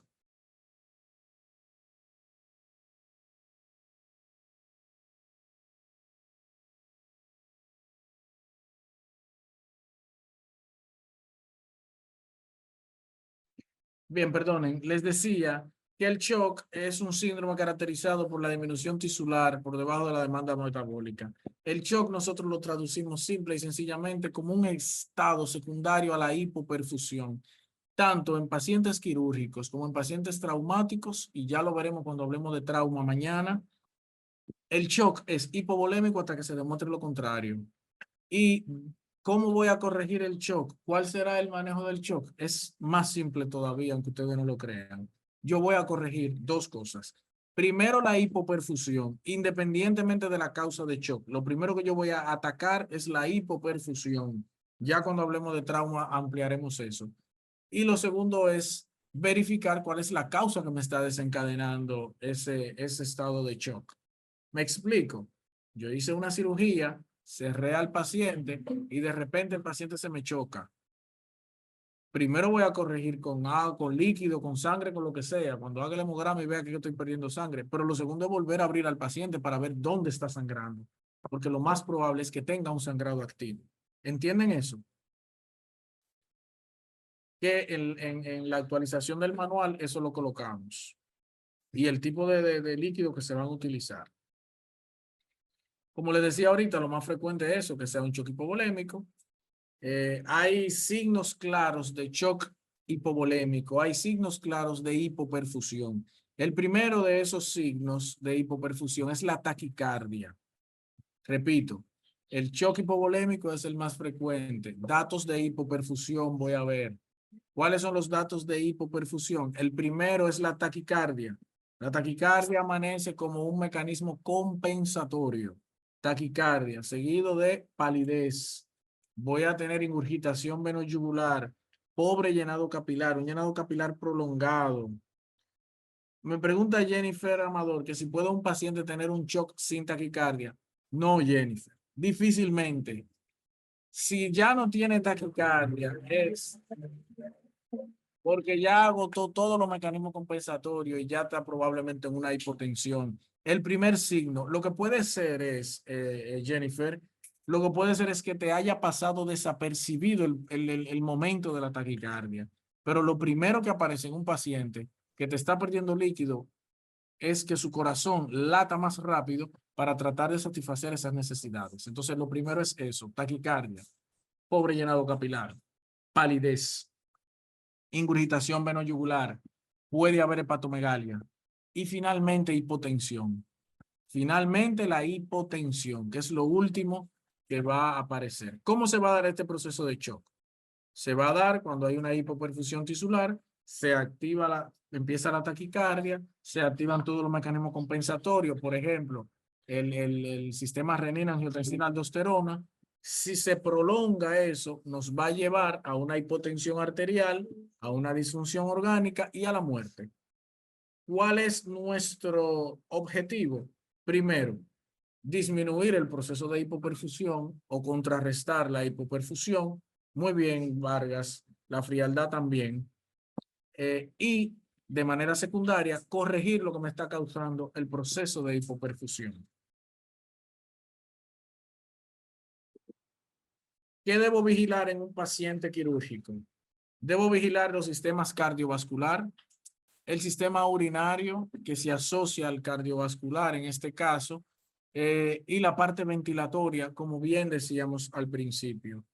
El aspecto neurológico de un paciente y evitar dos cosas, la hipotermia o la fiebre, y en algunos casos la hipertermia, que es un asunto extremadamente grave. La hipertermia es un aumento de la temperatura central a pesar de los intentos del organismo de mantener condiciones eutérmicas. Habrá un desequilibrio entre la producción de calor y la pérdida del calor. La hipotermia suele ser más frecuente, pero la hipotermia es letal. Veremos ya mañana también, cuando hablemos del ABCD, de la evaluación del paciente, que la hipotermia unida a la coagulopatía y a la acidosis metabólica son la llamada tríada de la muerte. Hasta aquí entonces lo dejamos. Nos corrimos por unos 20 minutos. Ya compensaremos mañana.